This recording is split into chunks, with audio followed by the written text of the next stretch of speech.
আল্লাহ পাক বলছেন বান্দারে আমি তোমাদের সেই রব, আমি তোমাদের সেই মাবুদ, আমি তোমাদের সেই স্রষ্টা। আল হাইয়ুল কাইয়ুম, আমি চিরঞ্জীব, আমি চিরস্থায়ী, আমি অনাদি, আমি অনন্ত, আমি ছিলাম, আমি আছি, আমি থাকবো। तमाम পৃথিবীতে যা কিছু আছে একদিন সব শেষ হয়ে যাবে। যিনি থাকবেন তিনি কে? এই আসমান কে বানিয়েছেন? আল্লাহ। জোরে বলেন কে? আল্লাহ। আসমানের সূর্য কে দিয়েছেন? আল্লাহ। তারকারাজি কে দিয়েছেন? আল্লাহ। চন্দ্র দিয়ে আকাশটারে রাত্রিবেলা যিনি সাজিয়ে দেন তিনি কে? আল্লাহ। এই तमाम পৃথিবীতে এত সুন্দর করে মানব দানব যিনি সৃষ্টি করেছেন তিনি কে? আল্লাহ পাক বলছেন আমার বান্দারে মাথার উপরে যে আসমান দেখো, এই আসমান কিন্তু একদিন থাকবে না, এই আসমান একদিন ভেঙে পড়ে যাবে। মাথার উপরে যে সূর্য দেখো, ওই সূর্য একদিন তার আলো হারিয়ে ফেলবে। মাথার উপরে যে চন্দ্র দেখতে পাও, ওই চন্দ্র একদিন বিলীন হয়ে যাবে। মাথার উপরে যে তারকারাজি দেখতে পাও, আল্লাহ রাব্বুল আলামিন বলেন একদিন ওই তারকারাজিও থাকবে না। বিশাল বিশাল পাহাড়গুলো আপনাদের কক্সবাজারে আসতেই চট্টগ্রামের দিক দিয়া পড়ে, খাগড়াছড়িতে পড়ে। আমার বন্ধুগণ, বান্দরবানের এই বিশাল বিশাল পাহাড়গুলো সবগুলো একদিন বিলীন হয়ে যাবে। মানব দানব কীট পতঙ্গ যা আছে সব যেদিন বিদায় নিয়ে চলে যাবে। যিনি থাকবেন তিনি কে? আসমান সম্পর্কে আল্লাহ পাক বলছেন ইয়াউমা নাতুমিস সামাআ কাতাইস সিজিল্লিল কুতুব কামা বাদানা আউওয়ালা খালকিন নুঈদু ওয়া'দান আলাইনা ইন্না কুন্না ফাইলিন। আল্লাহু আকবার। আল্লাহ পাক বলছেন বান্দারে ইয়াউমা নাতুমিস সামাআ কাতাইস সিজিল্লিল কুতুব, মাথার উপরে যে আসমান দেখতেছ এমন একটা আসমান নয়, 7টা আসমান তোমাদের মাথার উপরে আমি আল্লাহ পাক দাঁড় করিয়ে রেখেছি। একদিন সময় আসবে আমি আল্লাহ রাব্বুল আলামিন 7টা আসমান ভেঙে দেব। এক একটা আসমান কিতাবের মতো, বইয়ের মতো, এক একটা পাতা যেমন এক একটার উপরে ঝরে পড়ে, ঠিক তেমনি ভাবে আসমান এক একটার উপরে এক একটা ভেঙে পড়বে। আমার সঙ্গে বলুন আউযু বিল্লাহি মিনাশ শাইতানির রাজিম। বিসমিল্লাহির রহমানির রহিম। আল্লাহু লা ইলাহা ইল্লা হুয়াল হাইয়ুল কাইয়্যুম লা তা'খুযুহু সিনাতুন ওয়ালা নাওম লাহু মা ফিস সামাওয়াতি ওয়া মা ফিল আরদ من ذا الذي يشفع عنده إلا بإذنه يعلم ما بين أيديهم وما خلفهم ولا يحيطون بشيء من علمه إلا بما شاء وسع كرسيه السماوات والأرض وهو العلي العظيم صدق الله العظيم। সম্মানিত বন্ধুগণ, এই আয়াতটার সাথে আপনারা সকলেই পরিচিত, ঠিক কিনা? এই আয়াতকে কক্সবাজারের লোকেরা কোন আয়াত বলে? আয়াতুল কুরসি। বলেন আলহামদুলিল্লাহ। এটা শুধু কক্সবাজার না, तमाम পৃথিবীর সমস্ত মানুষ এই আয়াতটিকে আয়াতুল কুরসি বললেই চেনে। পড়েন আলহামদুলিল্লাহ। কারণ কোরআনুল কারীমের ভেতরে আয়াত আছে 6666 আয়াত। এই 6666 আয়াতের ভেতরে একটি আয়াতকে শুধুমাত্র স্পেশাল নামকরণ করা হয়েছে। ওই আয়াতের নামই হচ্ছে আয়াতুল কুরসি। আলহামদুলিল্লাহ। কুরসি মানে আল্লাহ পাকের আরশে আজিম, যেখানে রাসূলুল্লাহ বলেছেন আল্লাহ তাআলা যেই জায়গায় তার পা মুবারক রাখেন ওটাকে আরশে আজিমের কুরসি বলা হয়। সুবহানাল্লাহ বলে। ওই কুরসির নামেই এই আয়াতের নামকরণ করা হয়েছে। প্রিয় বন্ধুগণ, সুতরাং আয়াতটা আমরা সবাই পারি, মোটামুটি আমরা সবাই পড়ি। কোন কোন সময় পড়েন আপনারা? ফজরের পরে, মাগরিবের পরে, নাকি না? প্রত্যেক ফরজ নামাজের পরেও পড়বো আমরা ইনশাআল্লাহ। বলুন ইনশাআল্লাহ। প্রথমে এই আয়াতের একটু ফজিলতটা আপনাদেরকে শোনায় দিয়ে, আজ পড়লে কি হবে, এই আয়াতের কিছু তথ্য আমাদের জানা দরকার, ঠিক না? প্রিয় বন্ধুগণ, কোরআনুল কারীমের ৬৬৬৬ আয়াতের ভেতরে শ্রেষ্ঠ আয়াত যেটি, ওই আয়াতের নামই হচ্ছে আয়াতুল কুরসি। সুবহানাল্লাহ। কোরআনের শ্রেষ্ঠ আয়াতের নাম কি? আয়াতুল কুরসি। আমার বন্ধুগণ, মুসলিম শরীফের বর্ণনা এসেছে, হযরত উবাই ইবনে কাব রাদিয়াল্লাহু তাআলা আনহু তিনি হাদিসটি বর্ণনা করছেন। হযরত উবাই বললেন, একদিন রাসূলুল্লাহ আমাকে ডেকে বললেন, উবাই রে, তুমি তো কোরআন সম্পর্কে ভালো ধারণা রাখো, অনেক জ্ঞান রাখো, আচ্ছা কত দেখি কোরআনুল কারীমের ভেতরে সবচাইতে শ্রেষ্ঠ আয়াত কোনটি? হযরত উবাই ইবনে কাব ছিলেন কোরআনের হাফেজ, তিনি ছিলেন ফকিহ, তিনি ছিলেন মুফতি। সুবহানাল্লাহ। তিনি ছিলেন কারি। এমন ব্যক্তিত্ব তার ভেতরে ছিল, একদিন নবী করিম সাল্লাল্লাহু আলাইহি ওয়াসাল্লাম হযরত উবাই ইবনে কাবকে ডেকে বললেন, উবাই, তুমি জানো এই মুহূর্তে আল্লাহ তাআলা আমার উপর ওহী অবতীর্ণ করেছেন, তিনি আমাকে বলেছেন আমি যেন উবাই ইবনে কাবের কণ্ঠে কোরআনুল কারীমের তিলাওয়াত শ্রবণ করি। সুবহানাল্লাহ। হযরত উবাই কেঁদে দিলেন। তিনি রাসূলুল্লাহকে বললেন, হুজুর, আল্লাহ কি আমার নাম ধরে বলেছেন নাকি? হযরত রাসূলুল্লাহ বললেন, অবশ্যই আল্লাহ তোমার নাম ধরে বলেছেন। হযরত উবাই বললেন, হুজুর, আমি আরেকটি বার শুনতে চাই, আল্লাহ পাক কি বলেছেন? রাসূলুল্লাহ বললেন, উবাই রে, আল্লাহ তাআলা আমাকে আদেশ করেছেন আমি যেন উবাই ইবনে কাবের কণ্ঠে কোরআনুল কারীমের তিলাওয়াত শ্রবণ করি। হযরত উবাই ইবনে কাব বললেন, হুজুর, আরেকটি বার যদি আপনি বলেন আল্লাহ কি বলেছেন? হযরত উবাই ইবনে কাব বললেন, আল্লাহ নবী বললেন, উবাই রে, আল্লাহ আমাকে বলেছেন আমি যেন উবাইয়ের কণ্ঠে কোরআনুল কারীমের তিলাওয়াত শ্রবণ করি। হযরত উবাই ইবনে কাব বললেন, হুজুর, আমার তো জীবন সার্থক হয়ে গেছে। আলহামদুলিল্লাহ। আল্লাহু আকবার।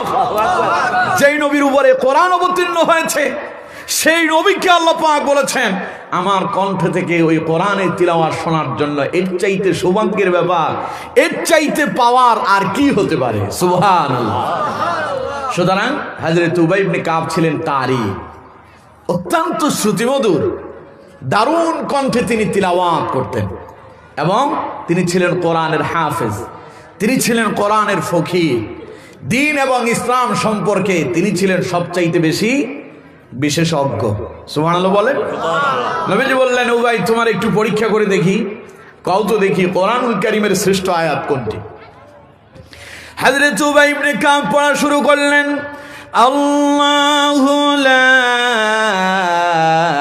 ইলাহা ইল্লা হুয়াল হাইয়ুল কাইয়্যুম লা তা'খুযুহু সিনাতুন ওয়ালা নাওম। পড়েন আল্লাহু আকবার। হযরত উবাই ইবনে কাব বললেন, হুজুর, কোরআনের সবচেয়ে শ্রেষ্ঠ আয়াত তো আয়াতুল কুরসি। সুবহানাল্লাহ। নবীজি শুনলেন এবং সন্তুষ্ট হয়ে গেলেন। হযরত উবাই বললেন, রাসূলুল্লাহ আমার বুকের উপরে মৃদু আঘাত করলেন। ছেলে ফেলে যখন ভালো কিছু করে তখন আমরা কি করি? বুকের উপরে একটা আঘাত করে সাব্বাস, ঠিক কিনা? রাসূলুল্লাহকে যখন হযরত উবাই ইবনে কাব আয়াতুল কুরসির কথা বলে শোনায়া দিলেন, নবী করিম সাল্লাল্লাহু আলাইহি ওয়াসাল্লাম হযরত উবাই ইবনে কাবের বুকের উপরে ছোট্ট করে মৃদু আঘাত করে বললেন, উবাই, দারুণ চমৎকার উত্তর দিয়েছে, এই জন্য তোমাকে মোবারকবাদ, ধন্যবাদ। সুবহানাল্লাহ বলেন। তাহলে সেখান থেকে আমরা বুঝতে পারি কোরআনুল কারীমের শ্রেষ্ঠ আয়াত কোনটি? আয়াতুল কুরসি। মনে থাকবে আপনাদের? এরপরে আগামীকাল যদি কেউ যদি আপনাকে জিজ্ঞাসা করে, আচ্ছা কত দেখি কোরআনুল কারীমের 6666 আয়াতের ভেতরে সবচাইতে শ্রেষ্ঠ আয়াত কোনটি, আপনি কি বলবেন? আয়াতুল কুরসি। কি বলবেন? আয়াতুল কুরসি। মুখস্থ হয়ে গেছে না? আলহামদুলিল্লাহ। কোরআনের মাহফিলে আসবেন শেখার জন্য, জানার জন্য, হুজুরের চেহারা দেখার জন্য আসার দরকার নাই। বক্তা এলো থেকে, চেহারা কেমন, বক্তার আলোচনা কেমন, না কে কি বললো না বললো সেটা দেখার বিষয় নয়, কি বলেছে সেটাই দেখতে হবে, ঠিক না? সুতরাং আমার বন্ধুগণ, তো কোরআনের আলোচনা শোনার জন্য এখন প্রথম যেটা শিখলেন সেটা হলো কোরআনুল কারীমের শ্রেষ্ঠ আয়াতের নাম আয়াতুল কুরসি। আমার বন্ধুগণ, আপনারা মাঝে মধ্যে ছেলেপেলে যখন কান্নাকাটি করে, ছোট বাচ্চারা কান্নাকাটি করে, বাচ্চারা রাত্রে ঘুমায় না, ঘরে আপনার ঘুম আসে না, ভয় লাগে, এরকম হয় না? মহিলাদের ঘুম আসতেছে না, তখন হুজুরের কাছে চলে যায়, হুজুর মাওলানা সাহেব একটু ঝাড়ফুঁক করে দেন। হুজুরের কাছে গেলে হুজুরেরা যে আয়াত পড়ে ঝাড়ফুঁক করে দেয়, ওই আয়াতের নামও আয়াতুল কুরসি। সুবহানাল্লাহ। এই আয়াত পড়লে শয়তান কাছে থাকতে পারে না, শয়তান দূরে পালিয়ে যায়। সুবহানাল্লাহ বলে। এটা বুখারীর বর্ণনা। হযরত আবু হুরায়রা বর্ণনা করছেন, হযরত আবু হুরায়রা বললেন, নবী করিম সাল্লাল্লাহু আলাইহি ওয়াসাল্লাম তিনি একদিন এক রমাদানে আমাকে বাইতুল মাল পাহারা দেওয়ার দায়িত্ব দিলেন। হযরত আবু হুরায়রা বললেন, আমি যখন রাত্রিবেলা বাইতুল মালের মাল পাহারা দিচ্ছি, এমন সময় হঠাৎ করে ঘরের ভেতরে একটা চোর ঢুকে পড়ল। চোরটা চুরি করতে শুরু করল। হযরত আবু হুরায়রা বললেন, আমি তাকে গিয়ে হাত চেপে ধরলাম, চোরের হাত চেপে ধরে বললাম, তোমার এত বড় সাহস হলো কেমনে? আমি আবু হুরায়রা বেঁচে থাকতে, সিকিউরিটি বেঁচে থাকতে কিভাবে তুমি চুরি করতেছ? চোর তখন কেঁদে দিল, অনুনয় বিনয় করে বলতে লাগলো, আমার ভুল হয়েছে, বিশ্বাস করেন আমি ইচ্ছাকৃত চুরি করতে আসি নাই, আমার দারুণ খিদা লেগেছে, ঘরে আমার খাবার নাই, আমার পরিবার ক্ষুধার্ত, তাই খিদার যন্ত্রণায় পড়ে আমি চুরি করতে এসেছি। হযরত আবু হুরায়রা বললেন, তাহলে ঠিক আছে, আর কখনো এমন কাম করবো না, ওয়াদা করো। লোকটা বলল, আর কখনো চুরি করবো না, আমি আর কখনো আসবো না, দয়া করে আপনি আমাকে ছেড়ে দেন। হযরত আবু হুরায়রা বললেন, যাও, তোমারে মুক্ত করে দিলাম। সকালবেলা যখন আবু হুরায়রা মসজিদে গিয়ে ফজরের নামাজ পড়লেন, নামাজ শেষে নবীজি জিজ্ঞাসা করলেন, আবু হুরায়রা, গত রাতের চোরের কি খবর? সুবহানাল্লাহ বলেন না? গত রাত যে একটা চোর ধরছিল, ওইটা গেল কই? হযরত আবু হুরায়রা বললেন, হুজুর, ও তো পেটের খিদায় বিপদে বইটা চুরি করতে আসছে, তাই তারে ছেড়ে দিয়েছি। নবীজি বললেন, আবু হুরায়রা, চোর কিন্তু আবারও আসবে, ও তোমার সাথে মিথ্যা কথা বলছে। আল্লাহু আকবার বললেন না? আচ্ছা, রাসূলুল্লাহর কথা সত্য না মিথ্যা? সত্য। আরো জোরে বলেন। কত পার্সেন্ট? 100%। এর উপরে কিছু থাকলে তাও আল্লাহু আকবার বলেন। হযরত আবু হুরায়রার বুঝতে বাকি থাকলো না, নবীজি যেহেতু বলেছেন চোর আবার আসবে, আজকে রাতে আবু হুরায়রা আরো সজাগ, চোর আসবেই ধরে ফেলবো। আজকের পাহারাটা আরো দারুণ ভাবে দিচ্ছেন, এই দিক সেই দিক লক্ষ্য করছেন না কখন চোর আসবে, চোর পাহারা দিচ্ছেন হযরত আবু হুরায়রা। কিছুক্ষণ পরে হযরত আবু হুরায়রা দেখতে পেলেন নবীজি বললেন, চোর আসবে, চোর কিন্তু এসেই পড়েছে। আবু হুরায়রা তাকায় দেখে চোর চুরি করতে শুরু করছে আবারও। হযরত আবু হুরায়রা গিয়ে আজ আবার চেপে ধরলেন, আজ আর তোর কোনো ক্ষমা নাই, আজ তোরে রাসূলুল্লাহর কাছে নিয়ে যাব, গতকাল তুই ওয়াদা করলি আর আসবি না, আজ আবার কেন এলি? আজ তোর কোনো ক্ষমা নাই। চোর কাঁদতে শুরু করছে। আবু হুরায়রা, পেটের খিদায় চলে আসছি, আসলে নিজের কন্ট্রোল করতে পারি নাই, ঘরে আমার সন্তান আছে, পরিবার আছে, তারাও না খাইয়া পড়ে আছে, তাই চুরি করতে আসছি, আল্লাহ দয় লাগে, দয়া করে আমার ক্ষমা করে দেন। খুব কান্নাকাটি করছে। আবু হুরায়রাও মায়া লাগছে, কারণ পেটের যন্ত্রণা কি তা আবু হুরায়রা জানেন। আবু হুরায়রা ছিলেন সেই সাহাবী যিনি আসহাবে সুফার অন্তর্ভুক্ত ছিলেন, বহুদিন না খেয়ে তার জীবন অতিবাহিত করেছেন। আল্লাহু আকবার বলে। হযরত আবু হুরায়রা বলছেন, আমার জীবনে এমন এমন অনেক সময় কাটিয়েছি, সারাদিন খাবার পাই নাই, রাত্রিবেলাও খাবারের বন্দোবস্ত হয় নাই, খিদার যন্ত্রণায় টিকতে পারি না, পেটের ভিতরে পাথর বেঁধেছি, উপর হয়ে জমিনে শুয়েছিলাম। মাটির আর্দ্রতা যখন বুকের সাথে আর পেটের সাথে লাগতো, খিদাটা একটু নিবারণ হয়ে যেত। এরপরেও যখন খিদার যন্ত্রণা কমতো না, গভীর রাতে রাসূলুল্লাহর হুজরা মোবারকের রাস্তায় বসে থাকতাম, কখন ফজরের সময় হবে আর বিশ্ব নবী হুজরা থেকে বের হয়ে মসজিদে নববীতে আসবে। হযরত আবু হুরায়রা বলছেন, নবীজি যখন হুজরা মোবারক থেকে বেরিয়ে মসজিদে নববীর দিকে রওনা হয়ে যেতেন, আমি আবু হুরায়রা রাসূলুল্লাহর চেহারা মোবারকের দিকে তাকাতাম। নবীজির চেহারা মোবারক দেখলে পরে আমার সারা দিনের খিদা নিবারণ হয়ে যেত। তাই আবু হুরায়রা জানেন খিদার যন্ত্রণা কত কঠিন। আজও যখন চোর খুব কান্নাকাটি করলো, পরিবার না খেয়ে আছে, আবু হুরায়রার মন মানায় নাই। আজও চোরের কি করলেন? ছেড়ে দিলেন, যাও আর আসবা না, ওয়াদা করো। বললো যে ওয়াদা করলাম আর আসবো না। ফজরের নামাজ পড়তে গেলেন আবু হুরায়রা। নামাজ শেষে নবীজি বললেন, আবু হুরায়রা তোমার গত রাতের চোরের কি খবর? পড়েন আল্লাহু আকবার। আবু হুরায়রা মুস্কি হাসি দিয়ে বললেন, হুজুর চোর তো এসেছিল ঠিকই, কিন্তু খুব কান্নাকাটি করে বলল আর কোনোদিন চুরি করবে না, অপরাধ করেছে, খিদার যন্ত্রণায় চুরি করে ফেলেছে, তাই কান্নাকাটি করার কারণে তারে ছেড়ে দিলাম। নবীজি বললেন, আবু হুরায়রা চোর তোমার সঙ্গে মিথ্যা বলেছে, আবারও আসবে। পরের রাতে আবু হুরায়রা আরো সজাগ, কারণ গত রাতে যেহেতু রাসূলুল্লাহর কথা মিথ্যা হয় নাই, আজ তো মিথ্যা হওয়ার সম্ভাবনাই নাই। আজ আবু হুরায়রা আরো স্ট্রং ভাবে ভূমিকা পালন করতেছেন, চোর আসবে আর ধরবো। আমার বন্ধুগণ, হযরত আবু হুরায়রা বললেন, কিছুক্ষণ পরে আমি দেখতে পেলাম চোরে এসে গেল, চুরি করা শুরু করল। আজ হযরত আবু হুরায়রা আবারও সামনে গিয়ে চোরে ধরে ফেললেন। এলিকোর থেকে তুই না বললি গত 2 দিন আর আসবি না? আজ চোর কাঁদতেছে। আবু হুরায়রা বলেন, আজ যত কান্নাকাটি করো, আজ কোনো ক্ষমা নাই। আমরা বলি যে একদিন করছো মাপ আছে, 2 দিন মাপ আছে, 3 দিনের দিন আর কোনো ক্ষমা নাই, ঠিক না? একবার অপরাধ করলে ক্ষমা করে দেওয়া যায়, দ্বিতীয়বার করলেও ক্ষমা হয়, তৃতীয়বার হইলে আর কোনো কি নাই, ক্ষমা নাই। আবু হুরায়রা বললেন, আজ তোমার আর ক্ষমা নাই, আজ তোমার রাসূলুল্লাহর কাছে নিয়েই যাব। হাত চেপে ধরছেন, নিয়ে যাব। এখন চোর বলতেছে, আমি তোমার একটা দোয়া শিখাইয়া দেব, যদি তুমি আমারে ছেড়ে দাও। আল্লাহু আকবার বলেন।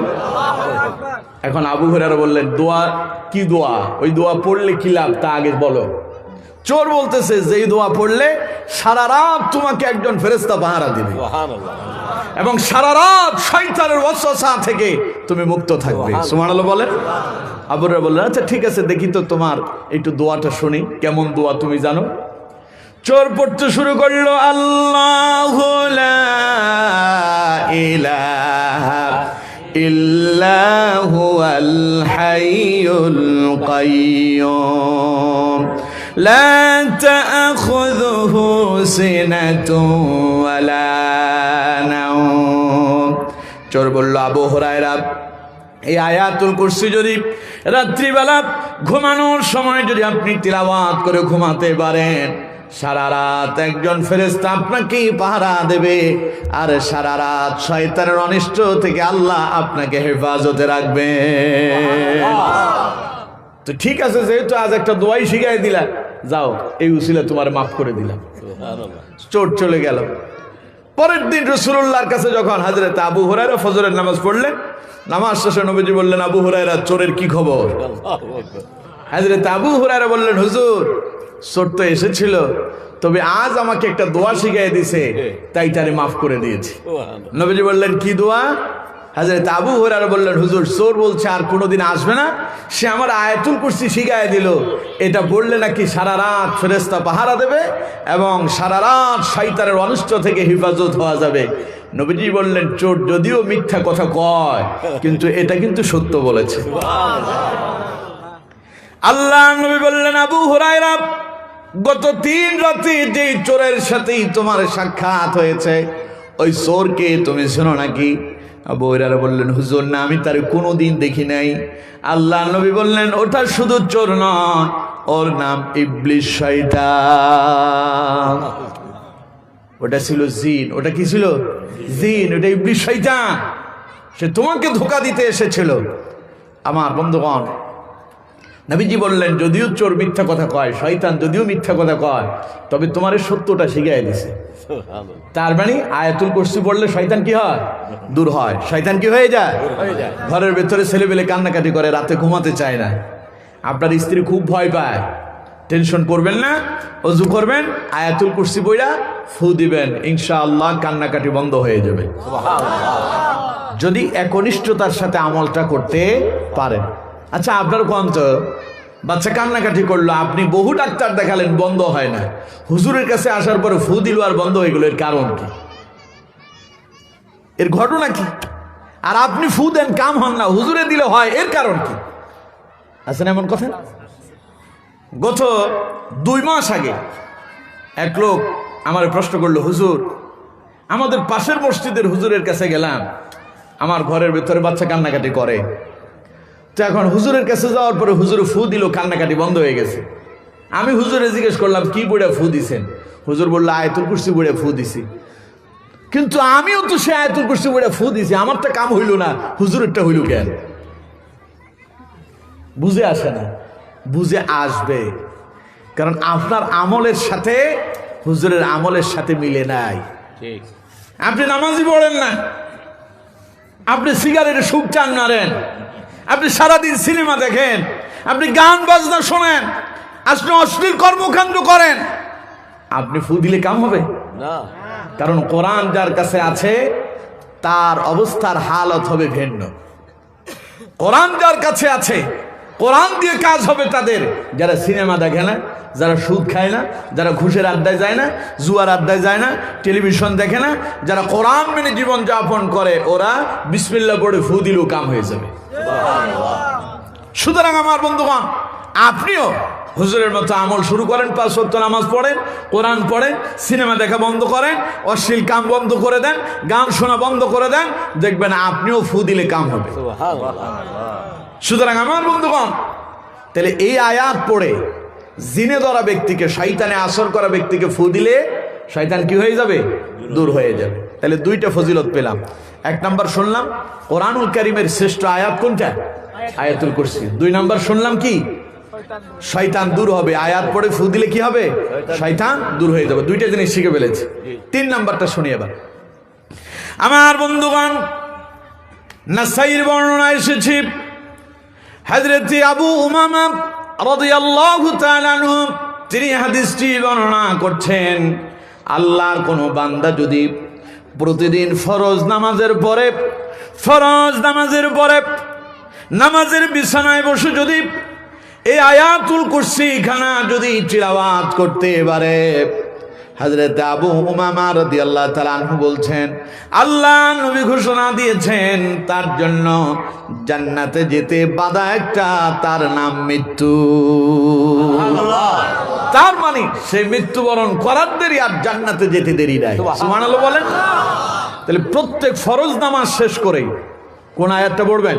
আয়াতুল কুরসি। আরো জোরে বলেন। আয়াতুল কুরসি। পারবেন তো ইনশাআল্লাহ? ইনশাআল্লাহ। আল্লাহ আমাদেরকে তৌফিক দান করুন, আমরা বলি আমিন। তাহলে 3টে শুনলাম। 1 নাম্বার শ্রেষ্ঠ আয়াত, 2 নাম্বার যে আয়াত পড়লে শয়তান দূর হবে, আয়াতের নাম আয়াতুল কুরসি। 3 নাম্বার যে আয়াত পড়লে পরে ইন্তেকাল করলেই জান্নাতে যাওয়া যাবে, আয়াতের নাম আয়াতুল কুরসি। তাহলে 3টা জিনিস শিখে ফেলেছি। জি। ফরজ নামাজ শেষ করবেন, রাসূলুল্লাহর হাদিস অনুযায়ী আল্লাহর কোন বান্দা যদি ফজরের নামাজ পড়ে আয়াতুল কুরসি খানা তিলাওয়াত করতে পারে, যোহরের আগে যদি তার ইন্তেকাল হয়ে যায়, নবীজির হাদিসের ভাষায় ওই ব্যক্তি আল্লাহর জান্নাতের মেহমান হয়ে যায়। যোহরের পরে পড়লেন, আসরের আগে যদি মৃত্যু হয়ে যায়, আসরের পরে পড়লেন, মাগরিবের আগে যদি মৃত্যু হয়ে যায়, মাগরিবের পরে পড়লেন, এশারের আগে যদি মৃত্যু হয়ে যায়, এশারের নামাজ পড়ে পড়ে ঘুমিয়ে গেলেন, ফজরের আগে যদি মৃত্যু হয়ে যায়, নবীজির হাদিসের ভাষায় আপনি জান্নাতের মেহমান হয়ে যাবে। তাহলে পড়তে পারবে তো ইনশাআল্লাহ? এখন প্রশ্ন হলো, কোরআনুল কারীমের ভিতরে এই আয়াত শ্রেষ্ঠ হলো কেন? এই আয়াত পড়লে শয়তান দূর হয় কেন? এই আয়াত পড়লে জান্নাত পাওয়া যাবে, এর কারণ কি? এতক্ষণ তো ফজিলত শুনলাম, এবার এই আয়াতের তাফসীর শুনতে হবে, ঠিক কিনা? আমার বন্ধুগণ, এই আয়াত পড়লে শয়তান দূর হয়। এই জন্য এই আয়াত পড়ে ফরজ নামাজের উপরে তিলাওয়াত করলে জান্নাত পাওয়া যায়। এই জন্য এই আয়াতকে কোরআনুল কারীমের শ্রেষ্ঠ আয়াত করা হয়েছে। এই জন্য কারণ এই আয়াতের ভেতরে আল্লাহ রাব্বুল আলামিনের শ্রেষ্ঠ বক্তব্য আছে 10টা। কতটা? আল্লাহ যে আমাদের রব, আল্লাহর ক্ষমতা, আল্লাহর ব্যক্তিত্ব, আল্লাহর বড়ত্বের 10টি গুণ এই আয়াতের ভিতরে বর্ণনা করা হয়েছে। সুবহানাল্লাহ। আমরা তো মোমেন, আমরা কি মোমেন, আমরা মুসলমান, কিন্তু আমরা এত পর্যন্ত অনেকেই জানি না আমাদের রবের ক্ষমতা কি, ঠিক কিনা? কথা কয় না, ঠিক কিনা? আজকে 10টা আল্লাহ পাকের বড়ত্ব, শ্রেষ্ঠত্ব, আল্লাহর গুণ, আল্লাহর মর্যাদা শুনবো ইনশাআল্লাহ। পারবো তো ইনশাআল্লাহ? আসুন শুরু করে দিই। আল্লাহ রাব্বুল আলামিন শুরু করলেন, আল্লাহু লা ইলাহা ইল্লা হুয়াল হাইয়ুল কাইয়্যুম। আল্লাহ পাক বলছেন তিনি আল্লাহ, লা ইলাহা ইল্লাহু, যিনি ছাড়া আর কোনো মাবুদ নাই, ইলাহ নাই, আইন দাতা নাই, বিধান দাতা নাই, রিজিক দাতা নাই, হায়াত দাতা নাই, মৃত্যু দাতা নাই। এক কথায় সকল ক্ষমতার একচ্ছত্র মালিক কে? আল্লাহ। আরো জোরে বলতে হবে কে? আল্লাহ পাক বলছেন আমার প্রথম কোয়ালিটি, আমার প্রথম গুণ হচ্ছে আমি তোমাদের একমাত্র ইলাহ। আমার সমকক্ষ আসমানের উপরেও কেউ নাই, জমিনের উপরেও কেউ নাই। সকল ক্ষমতার একচ্ছত্র মালিক কে? আল্লাহ।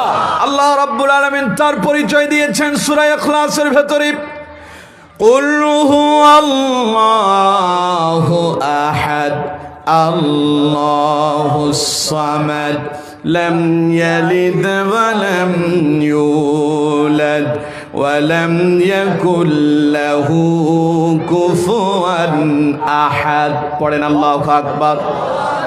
এত আস্তে কইলেন, আল্লাহু আকবার। রাগ করছেন আপনারা? আচ্ছা, আল্লাহু আকবার বলতে অসুবিধা কার কার হয় দেখি হাত তুলেন। অসুবিধা হয় যাদের? একজনও নাই, কারো অসুবিধা নাই। তাইলে আল্লাহু আকবার আসতে হবে না জোরে হবে? দেখি জোর আপনাদের কত আছে, চিল্লায় বলেন তো দেখি আল্লাহু আকবার।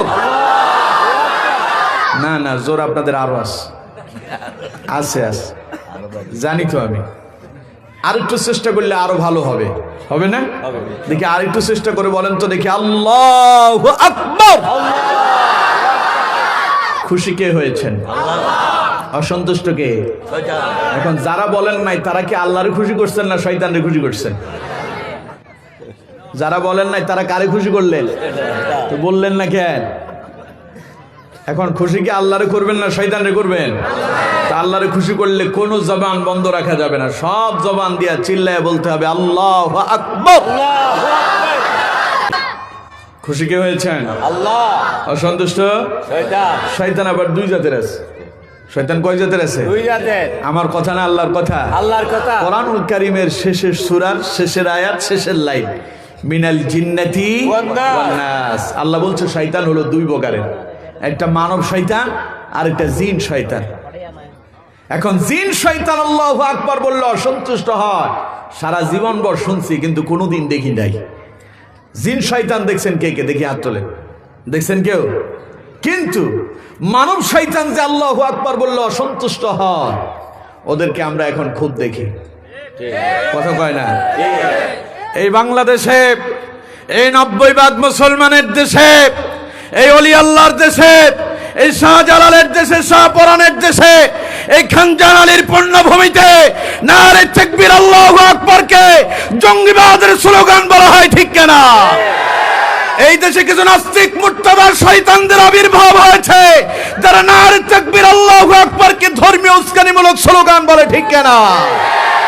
এরা নারে তাকবীর আল্লাহু আকবার আওয়াজকে নিভিয়ে দিতে চায়, ঠিক কিনা? আমরা ওদেরকে বলি এই দেশে আল্লাহু আকবার চলছে, কিয়ামত অবধি চলবে, বন্ধ করার ক্ষমতা কারো নাই। এরকম ঠিক কিনা? এই তাকবীর যারা বন্ধ করতে চায় তারাই বন্ধ হয়ে যাবে, ঠিক কিনা? গত কিছুদিন আগে চট্টগ্রামের আদালতে নারে তাকবীর আল্লাহু আকবারের স্লোগানকে স্টপ করে দেওয়ার জন্য হিন্দু সম্প্রদায়ের কিছু লোকেরা জয় শ্রীরাম বলে স্লোগান দিয়েছে। শোনেন নাই মনে হয় আপনারা? যারা ফেসবুক ইউটিউব ব্যবহার করেন তারা দেখেছেন, ঠিক কিনা?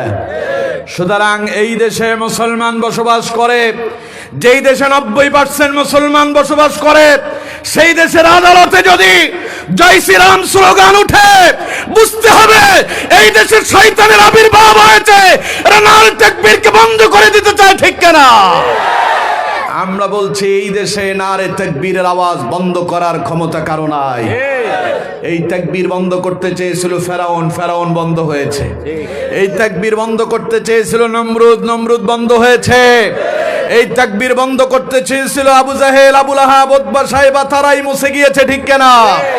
এখনো যারা বাংলাদেশে ষড়যন্ত্র করছে, ওদের অবস্থা ফেরাউন, নমরুদ, হামান, কামান, আবু জাহেল, আবু লাহাব, উতবা, সাইবা, বকিরার মতোই হবে।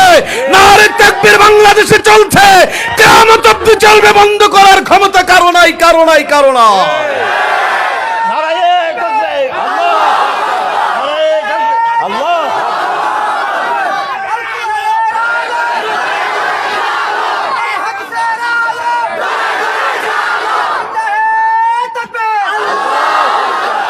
সুতরাং সবসময় তাকবীর দেব কার? আরো জোরে বলেন। এই তাকবীর যারা মুছে দিতে চায় তারাই মুছে যাবে। এই তাকবীরকে মুছে দেওয়ার ক্ষমতা কারো নাই, ঠিক কিনা?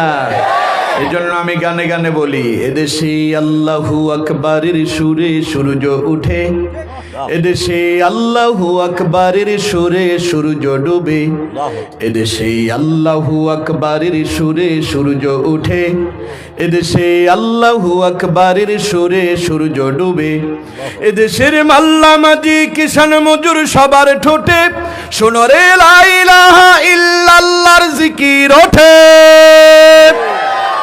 এদেশের মাল্লা মাঝি কিষান মজুর সবার ঠোঁটে শোনরে লা ইলাহা ইল্লাল্লাহর জিকির ওঠে। ইমানের দগ্ধ আগুন জ্বলছে সবার বুকে বুকে, সে আগুন দেশ হতে দেশ দেশান্তরেও জ্বালতে হবে। এদেশে আল্লাহু আকবারের সুরে সূর্য উঠে, এদেশে আল্লাহু আকবারের সুরে সূর্য ডুবে, এদেশে আল্লাহু আকবারের সুরে সূর্য উঠে, এদেশে আল্লাহু আকবারের সুরে সূর্য ডুবে। এদেশের পথে ঘাটে, এদেশের বাজার হাটে, এদেশের এদেশের এদেশের এদেশের গঞ্জে গ্রামে খোদার নামের তাসবিহাতে কত ফির আউলিয়াদের অশ্রু ঝরে গভীর রাতে। যে দেশের সন্তানেরা মুক্ত বেজায় কোরআনে বুকে, সে দেশে আল কোরআনের শাসন কায়েম করতে হবে। এদেশে আল্লাহু আকবারের সুরে সূর্য উঠে, এদেশে আল্লাহু আকবারের সুরে সূর্য ডুবে, এদেশে আল্লাহু আকবারের সুরে সূর্য উঠে, এদেশে আল্লাহু আকবারের সুরে সূর্য ডুবে।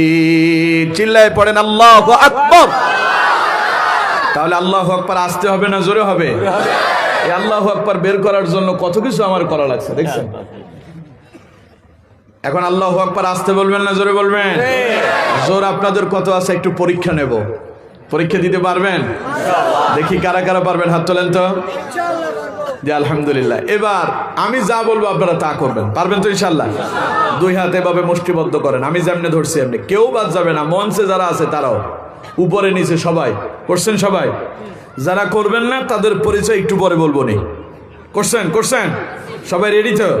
আমি নারে তাকবীর বলে হাত দুটো উপরের দিকে উঠাবো, আপনারা আল্লাহু আকবার বলে ছেড়ে দিবেন। পারবেন তো ইনশাআল্লাহ? দেখি আপনাদের কত শক্তি আছে। নারে তাকবীর, নারে তাকবীর, নারে তাকবীর। হাত নামান, পড়েন আলহামদুলিল্লাহ। সবাই তো হাত উঠাই ফেলছেন, আর কি বলবো আর আমার বন্ধুগণ। সুতরাং এই নারে তাকবীর আল্লাহু আকবার মুসলমানদের প্রত্যেক রক্তের ফোঁটায় ফোঁটায় মিশে আছে, ঠিক কিনা? এই তাকবীর দিলে মুসলমানদের হৃদয়ের মাঝে শান্তি আসে, আর নাস্তিকদের কলিজায় আগুন লাগে, ঠিক কিনা? আমি বলি বাংলাদেশে আল্লাহু আকবার চলছে, কিয়ামত অবধি চলবে। যাদের কলিজায় আগুন লাগে ওই আগুনে তাদের কলিজা জ্বলে পড়ে যাবে, জ্বলে পড়ে মরে যাবে, মরার পরে জাহান্নামে যাবে, সেখানে গিয়েও জ্বলে আর পড়েই মরবে, ঠিক কিনা? আর আমরা যারা নারে তাকবীর বলি কলিজায় শান্তি পাই। এই শান্তি শুধু শান্তি নয়, এই শান্তি হলো জান্নাতের শান্তি, ঠিক কিনা? এই আল্লাহু আকবার আওয়াজকে প্রতিষ্ঠিত করে যদি জীবন দিয়ে দিতে পারি, মরার পরে জাহান্নাম জান্নাতে যাব, জান্নাতে গিয়াও নারে তাকবীর আল্লাহু আকবার বলার কারণে শান্তিতেই থাকবো, ঠিক কিনা? এর জন্য জীবনের প্রতিটা সময় প্রতিটা মুহূর্তে তাকবীর হবে কার নামে? আরেকবার চিৎকার মেরে কন্ত দেখি আল্লাহু আকবার। আপনারা পাস করছেন 100-তে 100। আলহামদুলিল্লাহ। আমার বন্ধুগণ, বলছিলাম আল্লাহ তার পরিচয় দিয়েছেন সূরা ইখলাসের ভেতরে। আল্লাহ পাক বলছেন, নবী বলুন, কুল হুয়াল্লাহু আহাদ আল্লাহুস সামাদ লাম ইয়ালিদ ওয়া লাম ইউলাদ ওয়া লাম ইয়াকুল লাহু কুফুয়ান আহাদ। আল্লাহ পাক বলছেন, নবী আপনি শোনায় দেন, तमाम পৃথিবীর মানুষদেরকে জানিয়ে দেন, কুল হুয়াল্লাহু আহাদ। আল্লাহ কয়জন? আরো জোরে বলেন, কয়জন? আল্লাহ পাক বলছেন জানিয়ে দেন तमाम পৃথিবীর মানুষের জন্য রব ইলাহ শুধুমাত্র একজন আর একজন। সুবহানাল্লাহ। কোন? আল্লাহুস সামাদ, যিনি তোমাদের রব, যিনি তোমাদের মাবুদ, যিনি তোমাদের ইলাহ, তিনি তোমাদের এমন আল্লাহ, তিনি তোমাদের এমন রব, তিনি তোমাদের এমন স্রষ্টা। আল্লাহুস সামাদ, তিনি কারো মুখাপেক্ষী নন। সুবহানাল্লাহ বলেন। আমরা সবাই আল্লাহর মুখাপেক্ষী। আমরা কার মুখাপেক্ষী? আল্লাহ। আল্লাহ দিলে আমরা খাই, না দিলে উপবাস থাকি। আল্লাহ অসুস্থ হলে আমাদেরকে সুস্থ করে দেন, না হলে সুস্থ হওয়ার কোনো সম্ভাবনা আছে? সুতরাং আল্লাহ পাক বলছেন तमाम পৃথিবীর মানুষ আল্লাহর মুখাপেক্ষী হয়ে থাকেন। আর আল্লাহ তার পরিচয় দিলেন আল্লাহুস সামাদ, তিনি কারো মুখাপেক্ষী নন। লাম ইয়ালিদ ওয়া লাম ইউলাদ, তিনি কারো থেকে জন্ম নেন নাই আর কাউকে তিনি জন্ম দেন নাই। ওয়া লাম ইয়াকুল লাহু কুফুয়ান আহাদ। আকাশের নিচে, আকাশের উপরে, জমিনের উপরে আল্লাহ পাক বললেন আল্লাহর সমকক্ষ আর কেউ নাই। তাহলে এই আয়াতুল কুরসির ভেতরে আল্লাহ তার পরিচয় দিচ্ছেন, আল্লাহু লা ইলাহা ইল্লা হুয়াল হাইয়ুল কাইয়্যুম। আল্লাহ পাক বলছেন তোমাদের রব আল্লাহ, তিনি আল্লাহ, লা ইলাহা ইল্লাহু, তিনি ছাড়া আর কোনো ইলাহ নাই। ইলাহ মানে হচ্ছে আইন দাতা নাই, বিধান দাতা নাই, রিজিক দাতা নাই, হায়াত দাতা নাই, মৃত্যু দাতা নাই। এক কথায় সকল ক্ষমতার একচ্ছত্র মালিক কে? আল্লাহ। তারে বলে ইলাহ। তারে কি বলে? ইলাহ। ইলাহ বলে। আমার বন্ধুগণ, এই কথাটাকে প্রতিষ্ঠিত করার জন্য, तमाम পৃথিবীর মানুষের কাছে এই দাওয়াত পৌঁছে দেওয়ার জন্য যে সমগ্র পৃথিবীর একচ্ছত্র মালিক আল্লাহ, এই কথাটা মানুষদেরকে জানায় দেওয়ার জন্য হযরত আদম আলাইহিস সালাম থেকে শুরু করে মুহাম্মদুর রাসূলুল্লাহ সাল্লাল্লাহু আলাইহি ওয়াসাল্লাম পর্যন্ত আল্লাহ তাআলা অসংখ্য অগণিত নবী এবং রাসূল প্রেরণ করেছেন। সুবহানাল্লাহ। আমরা কেউ বলি 1 লক্ষ, কেউ বলি 2 লক্ষ, কেউ বলছেন 24,000, যে যাই বলেন একদম আদম আলাইহিস সালাম থেকে শুরু করে, আদম থেকে শুরু মুহাম্মদ সাল্লাল্লাহু আলাইহি সাল্লাম পর্যন্ত শেষ, এই মাঝখানে যত নবীরা এসেছেন সব নবীরা মানুষদেরকে একজনের দিকে ডেকেছেন, তিনি কে? আল্লাহ। সব নবীরাই ডেকেছেন, ও আমার উম্মতেরা, तमाम পৃথিবীর মানুষেরা যদি সফল হতে চাও, যদি কল্যাণ পেতে চাও, তাহলে পড়ে নাও লা ইলাহা ইল্লাল্লাহ, লা ইলাহা ইল্লাল্লাহ, লা ইলাহা ইল্লাল্লাহ মুহাম্মাদুর রাসূলুল্লাহ সাল্লাল্লাহু আলাইহি ওয়াসাল্লাম। আমার বন্ধুগণ, আল্লাহ পাক বলছেন আমি অসংখ্য নবীদেরকে প্রেরণ করেছি, সব নবীরাই কালেমার দাওয়াত দিয়েছে। কোরআনুল কারীমে আল্লাহ পাক বলছেন ওয়ালাকাদ বা'আসনা ফি কুল্লি উম্মাতির রাসূলান আন ই'বুদুল্লাহা ওয়াজতানিবুত তাগুত। আল্লাহ পাক বলছেন আমি পৃথিবীতে যত জাতি প্রেরণ করেছি সব জাতির জন্য নবী পাঠিয়েছি, আর সব নবীরাই দাওয়াতি কাজ করেছেন। তার কওমের লোকদেরকে ডেকেছেন আনি আবুদুল্লাহ, তোমরা এক আল্লাহর গোলামি করো, ওয়াজতানিবুত তাগুত, আর তাগুতকে তোমরা পরিহার করো। আল্লাহু আকবার বলেন। তার মানে তাম পৃথিবীর মানুষদেরকে আল্লাহ পাক জানিয়ে দিয়েছেন যে তোমাদের রব, তোমাদের স্রষ্টা, তোমাদের মালিক, সকল ক্ষমতার মালিক একজন, তিনি কে? আল্লাহ। আর যা আছে সব হলো তাগুত। এর বাইরে সবগুলো কি? তাগুত। যারা নিজেদেরকে আল্লাহর চাইতে বেশি ক্ষমতাবান মনে করে তারা কি আল্লাহর সমকক্ষ হওয়ার সম্ভাবনা আছে? জোরে বলেন আছে? তাইলে এবার আপনাদেরকে আমি প্রশ্ন করি, কোন তো দেখি সকল ক্ষমতার মালিক কে? আল্লাহ। আরো জোরে বলেন। আল্লাহ। এখন আমাদের সংবিধানে কি আছে? আছে না এমন কথা? তাহলে এখন আল্লাহর কথার সাথে আর বান্দার কথার সাথে মিললো না। কথা বলেন, মিললো না। দেখুন আল্লাহর ক্ষমতাটা একটু আপনাদেরকে না শুনলে আপনারা বুঝবেন না। সূরা আলে ইমরানের ভেতরে আল্লাহ রাব্বুল আলামিন বলছেন কুলিল্লাহুম্মা মালিকাল মুলকি তুতিল মুলকা মান তাশা ওয়া তানজিউল মুলকা মিম্মান তাশা ওয়া তুইজ্জু মান তাশা ওয়া তুযিল্লু মান তাশা وتذل من تشاء بيدك الخير إنك على كل شيء قدير الله أكبر আল্লাহ পাক বলছেন নবী কুলিল্লাহুম্মা মালিকাল মুলক, বলুন সমস্ত ক্ষমতার একচ্ছত্র মালিক কে? আল্লাহ। তুতিল মুলকা মান তাশা, তিনি যাকে চান তাকে রাজত্ব দেন, ক্ষমতা দেন। ওয়া তানজিউল মুলকা মিম্মান তাশা, ক্ষমতা পাইয়া যারা ক্ষমতার অপব্যবহার করে তিনি আবার তাদেরকে ক্ষমতাচ্যুত করেন। ঠিক কিনা? ওয়া তুইজ্জু মান তাশা, সম্মানের মালিক কে? আল্লাহ। আল্লাহ কয় মানুষদেরকে আমি যাকে পছন্দ করি তার সম্মান দেয়।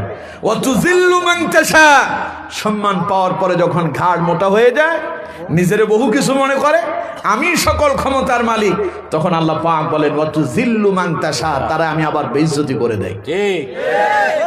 ইতিহাস সাক্ষী, ফেরাউন নিজেরে খালি ক্ষমতাবান মনেই করে নাই, বরং বলেছে আনা রব্বুকুমুল আলা, নাউজুবিল্লাহ পড়ে যে আমি সকল ক্ষমতার মালিক। আসলে সকল ক্ষমতার মালিক কি ফেরাউন না আল্লাহ? আল্লাহ। আচ্ছা, ফেরাউন তার ক্ষমতা দেখাইতে গিয়া আল্লাহর সঙ্গে পেরেছে? না। কথা বল না কেন, পেরেছে? ফেরাউনরে বেইজ্জতি করে দুনিয়া থেকে যিনি বিদায় করলেন তিনি কে? আল্লাহ। নমরুদ নিজের রব বলে দাবি করেছিল। নমরুদ বলেছে আমি সকল ক্ষমতার মালিক। নমরুদের আল্লাহ দুনিয়া থেকে বিদায় করার জন্য কি কামান আর বন্দুক রাইফেল ব্যবহার করছিল? না। কি ব্যবহার করছে? একটা মশা, ল্যাংড়া মশা, দুর্বল মশা দিয়া নমরুদের আল্লাহ দুনিয়া থেকে বিদায় করে দিল। সুতরাং ক্ষমতা আর বাহাদুরি তোমার ততটুকু যতটুকু নাকের ডগায় নিঃশ্বাস আছে। ঠিক কিনা? নাকের ডগা থেকে নিঃশ্বাসটা চলে যায় তোমার কোনো দামই নেই।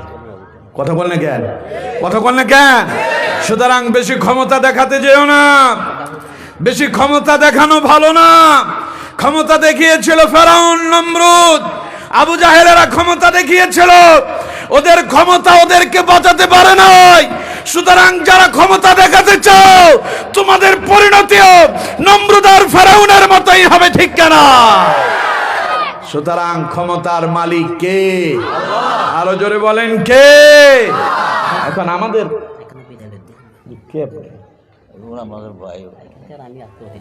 জি ঠিক আছে, ঠিক আছে আমার বন্ধুগণ, কি বলছিলাম জানো? এগুলো অসুবিধা, আমার থেকে বিদায় না নিলেও চলে, অসুবিধা নেই। যারা আমার বন্ধুগণ, তাহলে আমাদের সংবিধানে লিখে আছে সকল ক্ষমতার উৎস কি? জনগণ। এখন আপনাদেরকে প্রশ্ন করি, সকল ক্ষমতার মালিক কি জনগণ না আল্লাহ? আল্লাহ। এখন এই কথা যদি আমি বলি তখন বলবে যে হুজুর রাজনৈতিক বক্তব্য দিয়েছে। এটা কি রাজনৈতিক বক্তব্য না কোরআনের বক্তব্য? কোরআনের বক্তব্য। জোরে বলেন, রাজনৈতিক না কোরআনের বক্তব্য? এই কথা বললেই এক শ্রেণীর লোকের শরীরের ভেতরে জ্বালা পড়া শুরু হয়ে যায়। এই কথা বললে পরে আলেমদের বিরুদ্ধে মিথ্যা মামলা হয়ে যায়। এই কথা বললে পরে আলেমদেরকে জেলখানায় যেতে হয়। এই কথা বলার কারণে হযরত মূসা আলাইহিস সালাম নির্যাতিত হয়েছেন, হযরত নূহ আলাইহিস সালাম নির্যাতিত হয়েছেন, হযরত ইব্রাহিম আলাইহিস সালাম নির্যাতিত হয়েছেন, মুহাম্মদ সাল্লাল্লাহু আলাইহি সাল্লাম নির্যাতিত হয়েছে। আর এই কথা বলার কারণে এখন আলেমরাও নির্যাতিত আর নিপীড়িত হয়, ঠিক কিনা? আজ আলেমরা কারা নির্যাতিত জীবন যাপন করছে একটা মাত্র কারণ, কোরআনের সঠিক ব্যাখ্যা, ঠিক কিনা? তারা কোরআন সহ্য করতে পারে না, তাদের শরীরে আগুন ধরে যায়, ওদের ভেতরে জ্বালা পোড়া শুরু হয়ে যায়। তাই আলেমদের বিরুদ্ধে মিথ্যা মামলা দেয়, আলেমদেরকে জেলখানায় বন্দি করে। যে আলেম জীবনের 50 বছর আল্লাহর কোরআনের দাওয়াত দিল, হাজারের অধিক মুসলিমকে কালেমা পড়ায় মুসলমান বানালো, বাংলাদেশের উজ্জ্বল নক্ষত্র, যিনি তাফসীর মাহফিল বাংলাদেশে প্রতিষ্ঠা করেছেন, সেই কোরআনের পাখি আল্লামা সাঈদীকে 13টা বছর জেলখানায় বন্দি করে দুনিয়া থেকে বিদায় করলো যারা, ওরাই তাগুত শক্তি, ওরাই ইসলাম বিদ্বেষী, ওরাই কোরআন বিদ্বেষী, ওরাই জালেম। আল্লাহর আদালতে জবাবদিহি করতে হবে, করতে হবে, করতে হবে।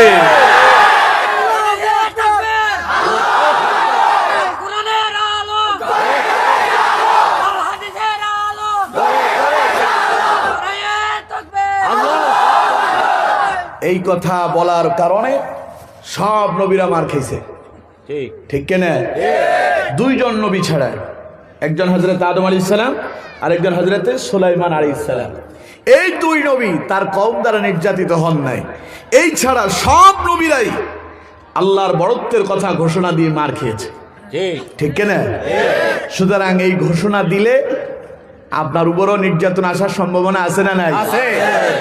আপনি জিকির করেন লা ইলাহা ইল্লাল্লাহ, লা ইলাহা ইল্লাল্লাহ, লা ইলাহা ইল্লাল্লাহ মুহাম্মাদুর রাসূলুল্লাহ সাল্লাল্লাহু আলাইহি ওয়াসাল্লাম। এই জিকির আপনি পার্লামেন্টের সামনে করেন, কোনো অসুবিধা নাই।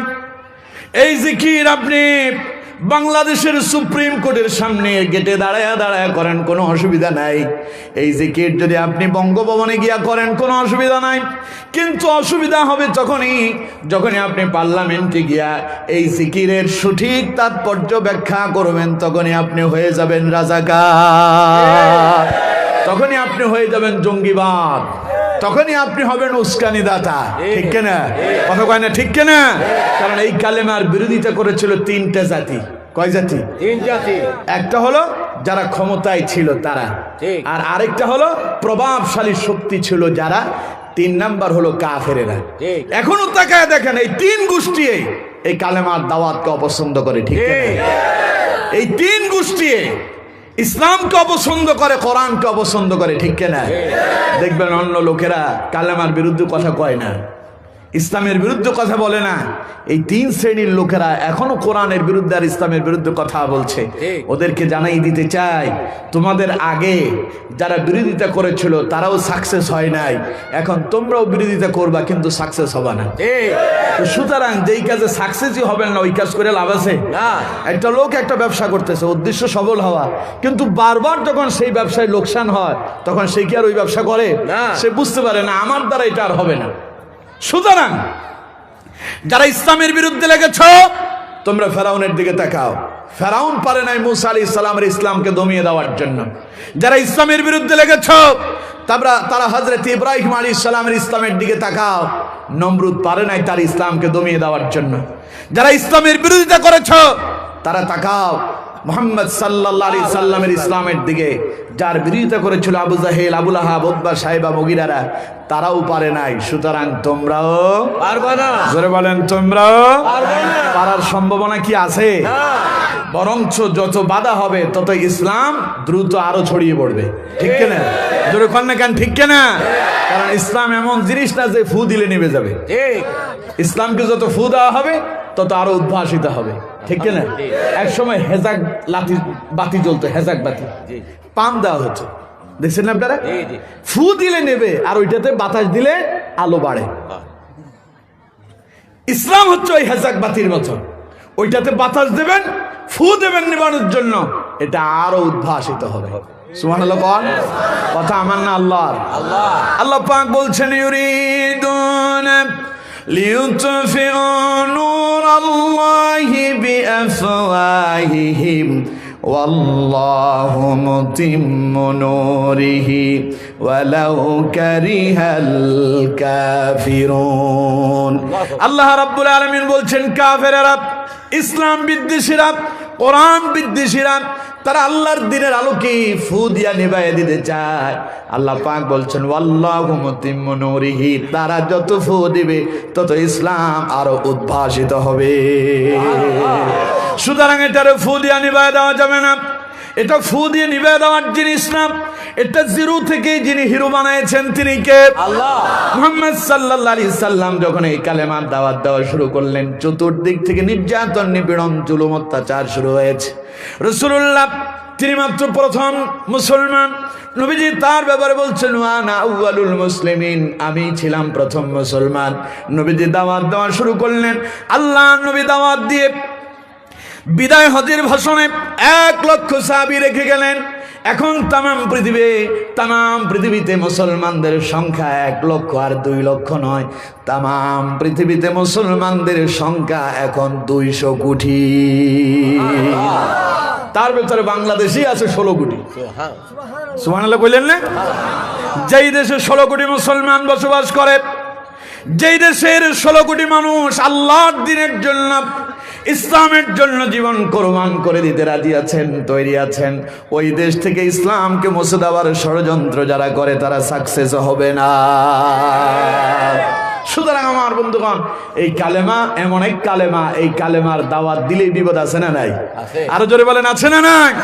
আল্লাহ রাব্বুল আলামিন বলছেন বান্দারে, আমি যে তোমাদের রব, আমি যে তোমাদের মাবুদ, আমি যে তোমাদের স্রষ্টা, আমি যে সকল ক্ষমতার মালিক, এই কথাটা মানুষদের মাঝে পৌঁছা দেওয়ার জন্য, মানুষের অন্তরের ভিতরে জাগ্রত করে দেওয়ার জন্য আমি আল্লাহ রাব্বুল আলামিন আদম আলাইহিস সালাম থেকে শুরু করে মুহাম্মদ সাল্লাল্লাহু আলাইহি সাল্লাম পর্যন্ত অসংখ্য নবী রাসূল প্রেরণ করেছি। সব নবীদের একটাই দাওয়াত ছিল, লা ইলাহা ইল্লাল্লাহ, লা ইলাহা ইল্লাল্লাহ। পড়েন আল্লাহু আকবার। এখানে আল্লাহ রাব্বুল আলামিন তার সেই পরিচয় তুলে ধরেছেন আয়াতুল কুরসির ভেতরে। আল্লাহ তার প্রথম যেই ক্ষমতার কথা বললেন তা হলো আল্লাহু লা ইলাহা ইল্লাহু। আল্লাহ রাব্বুল আলামিন বলছেন আমি তোমাদের সেই আল্লাহ, লা ইলাহা ইল্লাহু, যিনি ছাড়া আর কোনো ইলাহ নাই, আইন দাতা নাই, বিধান দাতা নাই, রিজিক দাতা নাই, হায়াত দাতা নাই, মৃত্যু দাতা নাই। এক কথায় সকল ক্ষমতার একচ্ছত্র মালিক কে? আল্লাহ। তাহলে প্রথম আল্লাহর কোয়ালিটি হচ্ছে তিনি সকল ক্ষমতার মালিক। ইবাদতের একচ্ছত্র মালিক কে? আল্লাহ। আল্লাহ, এটাই হচ্ছে আল্লাহর প্রথম কোয়ালিটি। এবার আল্লাহর দ্বিতীয় নাম্বার গুণটা শোনান। আল্লাহ রাব্বুল আলামিন বলছেন, আল্লাহ পাকের দ্বিতীয় গুণ আল্লাহ রাব্বুল আলামিন শোনায় দিচ্ছেন, বান্দা শোনো, আমার দ্বিতীয় গুণ হলো আল হাইয়ুল কাইয়ুম। হাই অর্থ হলো জীবিত। আল্লাহ পাক বলছেন আল হাইয়ুন আল কাইয়ুম, আল্লাহ হচ্ছেন চিরঞ্জীব। আল্লাহ কি? চিরঞ্জীব, যার কোনো মৃত্যু নাই। আল কাইয়ুম, তিনি হচ্ছেন সুপ্রতিষ্ঠিত। তার মানে তিনি আছেন, তিনি ছিলেন, তিনি থাকবেন। সুবহানাল্লাহ। কোন আল্লাহ পাক বলছেন ইদাস সামাউ ফাতারাত, আল্লাহ পাক বলছেন আমি আসমানটাকে গুটিয়ে নেব। আল্লাহু আকবার বলেন। এরপরে আসমানে যে সূর্য দেখতেছেন, আল্লাহ বলছেন ওই সূর্যের আলো একদিন হারিয়ে যাবে। ইদাশ শামসু কুবিরাত ওয়া ইদান নুজুমু কাদারাত ওয়া ইদাল জিবালু সুইরাত ওয়া ইদাল ইশারু উত্তিলাত ওয়া ইদাল বুহুশু হুশিরাত ওয়া ইদাল বিহারু সুজ্জিরাত। পড়েন আল্লাহু আকবার। আল্লাহ পাক বলছেন ইদাশ শামসু কুবিরাত, সূর্য একদিন তার আলো হারিয়ে ফেলবে। ওয়াইদান নুজুমু কাদারাত, আল্লাহ রাব্বুল আলামিন বললেন আকাশের তারকারা যেগুলো একদিন খসে পড়ে যাবে। এরপরে আল্লাহ রাব্বুল আলামিন বললেন ওয়াইদাল জিবালু সুইরাত, পাহাড়গুলোকে আল্লাহ পাক চলমান করে দেবে, পাহাড়গুলো উঠতে থাকবে, তুলার মতো উঠবে। আমার বন্ধুগণ, শুধু তাই না, আল্লাহ পাক বলছেন ওয়াইদাল বুহুশু হুশিরাত ওয়াইদাল জিবালু সুইরাত ওয়াইদাল বুহুশু হুশিরাত। আল্লাহ পাক বলছেন মানুষের গৃহপালিত পশুগুলো, বন জঙ্গলে যত পশু আছে সবগুলো একদিন লোকালয়ে আসবে, সব মানুষের মাঝ থেকে তা উপেক্ষিত হতে থাকবে, কেউ সেগুলোর কাছেই যাবে না। আমার বন্ধুগণ, ওয়াইদাল বিহারু সুজ্জিরাত, এই যে আপনাদের পাশে বঙ্গোপসাগর, ঠিক কিনা? এই বঙ্গোপসাগর যে দেখছেন, আল্লাহ পাক বলছেন এই সাগর একদিন শুকিয়ে যাবে। আল্লাহ পাক বলছেন ওয়াইদাল বিহারু সুজ্জিরাত, এই সাগরের ভেতরে যিনি আগুন ধরিয়ে দেবেন তিনি কে? পেট্রোল চেনে? পেট্রোলে আগুন লাগলে কি হয়? মুহূর্তের ভিতরে জ্বলে সব শেষ হয়ে যায়। এই পানিগুলো সমুদ্রের বিশাল বিশাল সমুদ্রের পানিগুলো, এগুলো হয়ে যাবে কি? পেট্রোলের মতো। আল্লাহ এগুলোতে আগুন ধরিয়ে দেবেন। এগুলোতে যখন আগুন ধরে যাবে, সমুদ্রগুলো শুকিয়ে যাবে, আসমানগুলো ভেঙে পড়তে থাকবে, আকাশের সূর্য তার আলো হারিয়ে ফেলবে, তারকারাজিগুলো খসে খসে পড়তে থাকবে। আমার বন্ধুগণ, সব যখন শেষ হয়ে যাবে, যিনি থেকে যাবেন তিনি কে? আসমান ভেঙে যাবে, সূর্য আলো হারিয়ে ফেলবে, তারকারাজিগুলো খসে পড়ে যাবে, সমুদ্রগুলো বিলীন হয়ে যাবে। আপনি কি থাকবেন? না। কথা পায় না, আপনি থাকবেন? আপনার অবস্থা কেমন হবে? আল্লাহ পাক বলছেন কুল্লু নাফসিন যায়িকাতুল মাউত সুম্মা ইলাইনা তুরজাউন। আল্লাহ রাব্বুল আলামিন বলছেন তাম পৃথিবীতে রূহ নিয়ে, আত্মা নিয়ে যত কিছু এসেছে সকলকে একদিন মৃত্যুর স্বাদ গ্রহণ করতে হবে। সুম্মা ইলাইনা তুরজাউন, আপনি যখন মরে যাবেন ফিরে যাবেন কার কাছে? সুতরাং বেঁচে থাকার কোনো সম্ভাবনা আছে? কথা বল না, কেন আছে? থাকতে পারবেন না। মানুষ যখন অসুস্থ হয় ডাক্তারের কাছে যায়, ডাক্তারের কাছে যায়, ডাক্তার সাহেব শরীরটা আমার ভালো না, খেতে পারি না, গরুর গোশত খেলে আমার কেমন যেন অস্থিরতা এসে যায়, গরুর দুধ খেতে পারি না, ভালো ভালো খাবার খেতে পারি না। ডাক্তারের কাছে গেলেন, ডাক্তার বিভিন্ন পরীক্ষা নিরীক্ষা দিল, দেওয়ার পরে আপনার পরীক্ষা নিরীক্ষা করে টেস্টগুলো যখন ডাক্তারের হাতে আসলো, ডাক্তার পড়ে দেখলেন, আপনাকে জানিয়ে দিলেন আপনার তো ডায়াবেটিস হয়েছে। কি হয়েছে? আপনার ডায়াবেটিস হয়েছে। এখন আগে খেতেন 3 বেলা, এখন খাবেন কয় বেলা? দুপুরে ভাত, তাও 2 কাপ, রাতে 2টা রুটি, সকালে 2টা রুটি। খাবার কি হয়ে গেল? কন্ট্রোল হয়ে গেল। কি হয়ে গেল? গরুর গোশত খেতে পারবেন না, হাঁসের গোশত খেতে পারবেন না, মুরগির গোশত খেতে পারবেন না, খাসির গোশত খেতে পারবেন না, কারণ খাইবেন তো ডায়াবেটিস বাড়বে। এখন আপনি বেঁচে থাকার জন্য রুটিন মেনটেন শুরু করলেন।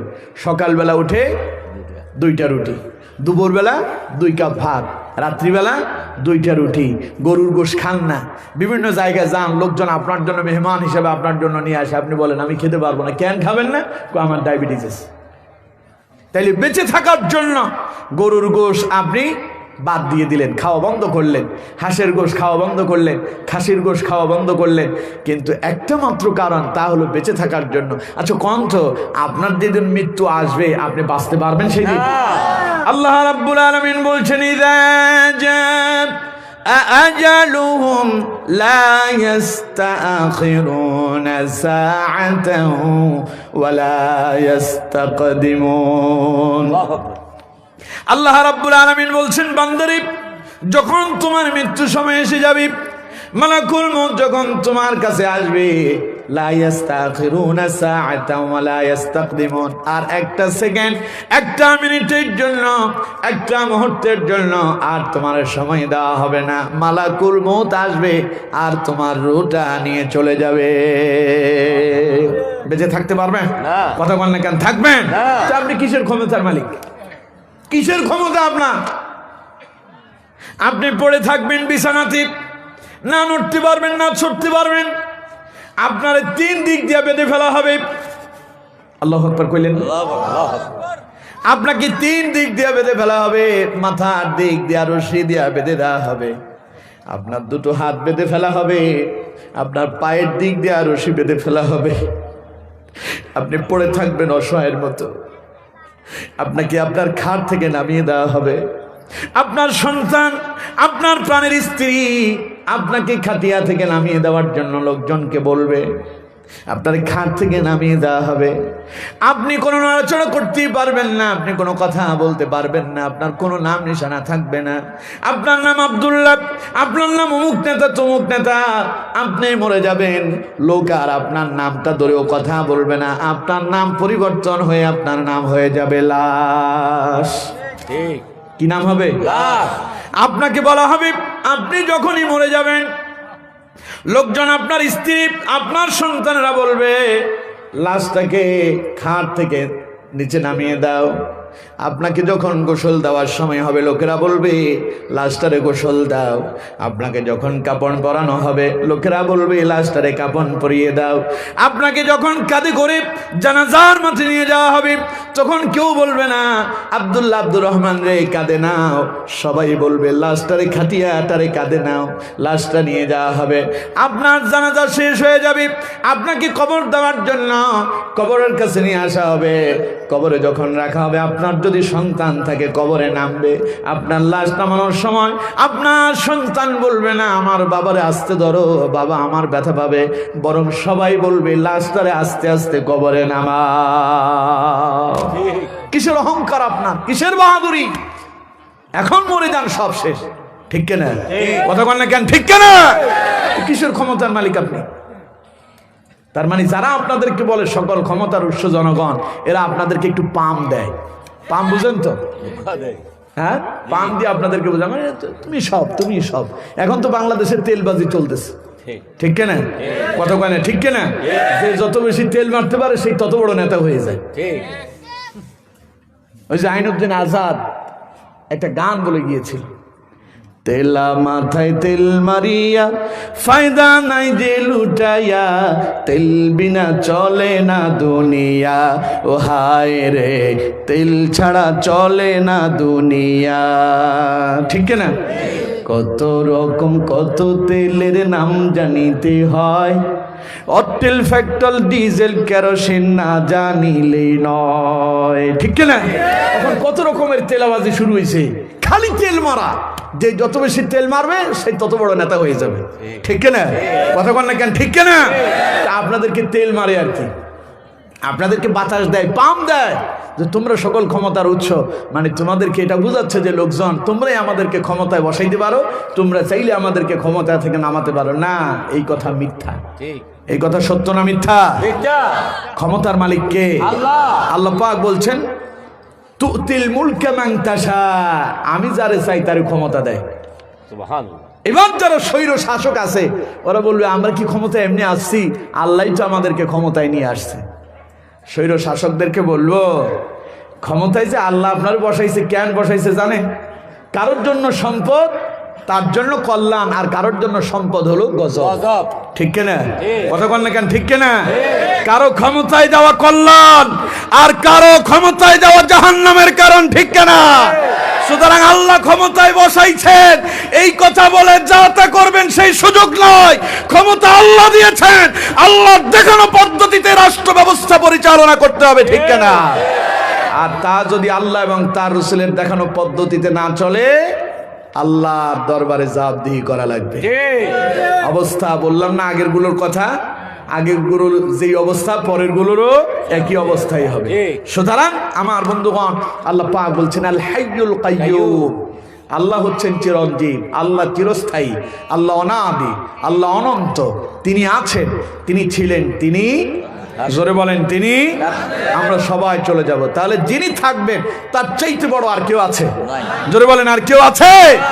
সুতরাং আল্লাহ রাব্বুল আলামিন বলছেন বান্দারে আমার দ্বিতীয় নাম্বার গুণ, আমার দ্বিতীয় নাম্বার কোয়ালিটি হলো আল হাইয়ুল কাইয়ুম। আমি আল্লাহ চিরঞ্জীব, আমি চিরস্থায়ী, আমি অনাদি, আমি অনন্ত, আমি ছিলাম, আমি আছি, আমি থাকবো। একদিন সবাই চলে যাবেন, যিনি থাকবেন তিনি কে? আপনি কি জানেন যে ফেরেশতা মানুষের জান কবজ করে, ওই ফেরেশতার নাম কি? আজরাইল। আমরা আজরাইল বলি আর কি, তবে হাদিসের ভাষায় তাকে মালাকুল মউত বলা হয়েছে।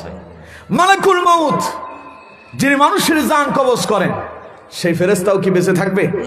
তিনিও মরে যাবেন। আল্লাহু আকবার কম। যেই দিন সব মানুষগুলো মরে যাবে, আল্লাহ রাব্বুল আলামিন মালাকুল মউতকে ডেকে বলবেন, ওরে মালাকুল মউত, তোমার ডায়েরিটা খুলে দেখো, আর কারো নাম বাকি আছে নাকি? পৃথিবীতে আর কেউ বেঁচে আছে নাকি? মালাকুল মউত তার ডায়েরি খুলবেন আর দেখতে থাকবেন। এক একটা পাতাতে আমার, আপনার, আমাদের সবার নাম, বাপের নাম, বাড়ির নাম, ঠিকানা, সব কিছু মালাকুল মউতের ডায়েরিতে নোট করা আছে। যেটা জান কবজ হয় ওইটা করস চিহ্ন পড়ে যায়, এটা শেষ। আল্লাহু আকবার কইলেন না? মালাকুল মউত ডায়েরি খুলে খুলে প্রত্যেকের নামগুলো আবার দেখবেন কেউ বেঁচে আছে নাকি। আমার বন্ধুগণ, মালাকুল মউত যখন ডায়েরির পৃষ্ঠা দেখে শেষ করবেন, এরপরে মালাকুল মউত আল্লাহর কাছে জবাব দিয়ে বলবেন, আল্লাহ, আমি আর তুমি ছাড়া তো আর কেউ বেঁচে নাই। তখন আল্লাহ রাব্বুল আলামিন বলবেন, ওরে মালাকুল মউত, তোমারে আমি সৃষ্টি করেছি মানুষের জান কবজ করার জন্য, সুতরাং সব মানুষগুলো যখন মরে গেল আর তোমারও প্রয়োজন নাই, তুমিও মরে যাও। এখন মানুষের যে জান কবজ করছে, কষ্ট হয়েছে না? মালাকুল মউত জানে না কষ্ট কি? কথা কয় না, জানে না?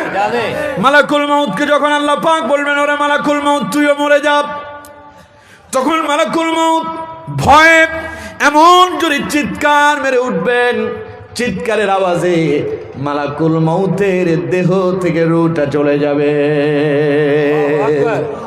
তাহলে মালাকুল মউত শেষ। এবার কে আছেন?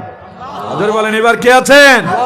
আল্লাহ রাব্বুল আলামিন সেই কথাই বললেন, আল হাইয়ুল কাইয়ুম। আমি তোমাদের এমন রব, আমি তোমাদের এমন মাবুদ, আমি তোমাদের এমন স্রষ্টা। আল্লাহ রাব্বুল আলামিন বলেন, বান্দা, আমি আছি, আমি ছিলাম, আমি থাকবো। আল্লাহু আকবার কইলেন না? তাহলে আল্লাহর 2 নাম্বার কোয়ালিটি, আল্লাহ হচ্ছেন চিরঞ্জীব, আল্লাহ চিরস্থায়ী। আল্লাহ কি? আমার দিকে তাকান, আমার দিকে তাকান। আল্লাহ চিরঞ্জীব, আল্লাহ চিরস্থায়ী। এই হলো আল্লাহর 2 নাম্বার গুণ। এবার আল্লাহ পাকের 3য় নাম্বার গুণে আমরা যাই। তো শুনেন, আল্লাহ রাব্বুল আলামিন তার 3 নাম্বার পরিচয় দিয়েছেন, লা তাখুযুহু সিনাতুন ওয়ালা নাওম। আল্লাহ পাক বলছেন, বান্দারে, আমার 3 নাম্বার কোয়ালিটি, আমার 3 নাম্বার বড়ত্ব হলো ঘুম তো দূরের কথা, ঘুম তো দূরের কথা। আল্লাহ পাক বলছেন, লা তাখুযুহু সিনা, তন্দ্রাও সামান্য সময়ের জন্য আল্লাহকে স্পর্শ করতে পারে না। নিদ্রায় যাওয়া তো পরের কথা, তন্দ্রাও সামান্য সময়ের জন্য আল্লাহকে স্পর্শ করতে পারে না। সুবহানাল্লাহ কইলেন না? আচ্ছা, আপনারা না ঘুমায়া কয়জন মানুষ থাকতে পারবেন আজকের রাত? দেখি হাত তোলেন তো। পারবেন? আচ্ছা, দেন হাত নামান। আজকের রাতে না ঘুমায় থাকলেন, আগামী দিনও ঘুমাবেন না, আগামীকাল রাতও না ঘুমায় থাকবেন, এরকম কারা কারা পারবেন? আচ্ছা, 2 রাত হলো। এর পরের রাত সারাদিন ঘুমাবেন না, পরের রাত 3 দিন কারা কারা পারবেন? একটা না, কোনো বিশ্রামের সুযোগ নাই। 1 2 3 4 5, না না, এটা এখন উঠানো শুরু করছি, এটা হবে না, এতক্ষণ তো উঠান নাই। এখান দিয়ে হলো 5 জন, এই 2 জন 7 জন, 8 9 10, কয়জন হইল? 11 12 13, এদিকে একজন 14 15 জন 16 জন। 3 রাত না ঘুমায়, 3 দিন 3 রাত না ঘুমায় 16 জন থাকবে। আগের থেকে কমতেছে, আগের থেকে কি কমতেছে। 4র্থ দিন 4র্থ রাত একটা না ঘুমায় কয়জন থাকতে পারবেন? এগুলোর নাম লিস্ট করে রাখেন। এদের আগামী 4 দিন এরা কেউ ঘুমাইতে পারবে না, ঠিক আছে? নাম লিস্ট করেন। কয়জন? আপনি একজন নামাই ফেলছেন, আপনি একজন, 2 জন, 3 4 5 6 7 8 জন হয়েছে এখন, এদিকে নাই 8 জন। পঞ্চম দিন পঞ্চম রাত কে কে না ঘুমায় থাকতে পারবেন? পঞ্চম দিন পঞ্চম রাত 2 জন হয়েছে, 3 জন, 4 জন, 5 জন হয়েছে। এরপরে আসেন ষষ্ঠ দিন, একটা না কিন্তু বাইসেলি না, এগুলো ফাইজলামি না, একটা না, ষষ্ঠ দিন না ঘুমিয়ে কে কে থাকতে পারবেন?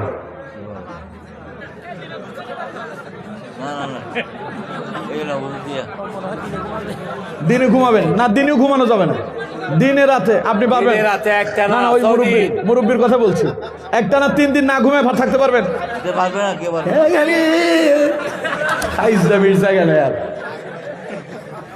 কি খুশি মনে করতেছে, হাত উঠে ফেলা এত সহজ। একটানা 6 দিন, একটানা 6 দিন না ঘুমায় থাকতে পারবেন? পারবেন? এখন যাও আসছে অসম্ভব, হাত উঠে ফেলতেছে। আমরা চিনি আপনাদেরকে, একটু পরে আমি উঠে গেলে ওই বক্তা বলবে, আপনারা সবাই বলবেন আমরা বাড়ি গেলাম, এগুলো আমরা জানি। এটা তো পরীক্ষিত। সুতরাং আমার বন্ধুগণ, আপনি ধরলাম 6 দিন না ঘুমিয়ে, 7 দিন, একজন মানুষ সর্বোচ্চ 11 দিন পর্যন্ত না ঘুমিয়ে থাকতে পারবে। কতদিন? এরপরে আপনার টাইম শেষ, আর চলবে না। কিন্তু আল্লাহ যে পৃথিবী সূচনা শুরু করলেন, শেষ হওয়া পর্যন্ত কোনোদিন কি আল্লাহ ঘুমাবেন না? পৃথিবী শেষ হওয়ার পরে মনে আল্লাহর ঘুম আসবে না। আমার বন্ধুগণ, মানুষ না খেয়ে কয়দিনই বা থাকতে পারবে? না খেলে মানুষ কি হবে? অসুস্থ হয়ে যায়। না খেলে মানুষ কি হয়? অসুস্থ হয়। না ঘুমালে মানুষ কি হয়? অসুস্থ হয়। খাবার বন্ধ হয়ে যাওয়ার কারণে মানুষের মৃত্যু হয়। ঘুম বন্ধ হয়ে গেলেও মানুষের মৃত্যু হয়ে যায়। কিন্তু আমার বন্ধুগণ, আমাদের আল্লাহ, তিনি এমন রব, তিনি এমন স্রষ্টা, তিনি এমন মাবুদ, লা তাআখুযুহু সিনা। সিনা শব্দের অর্থ হচ্ছে জিমানি। জিমানি বুঝেন? আপনাদের কক্সবাজার ভাষা কি কয়? জিমানি কয়। মসজিদের ভিতরে বৈশা,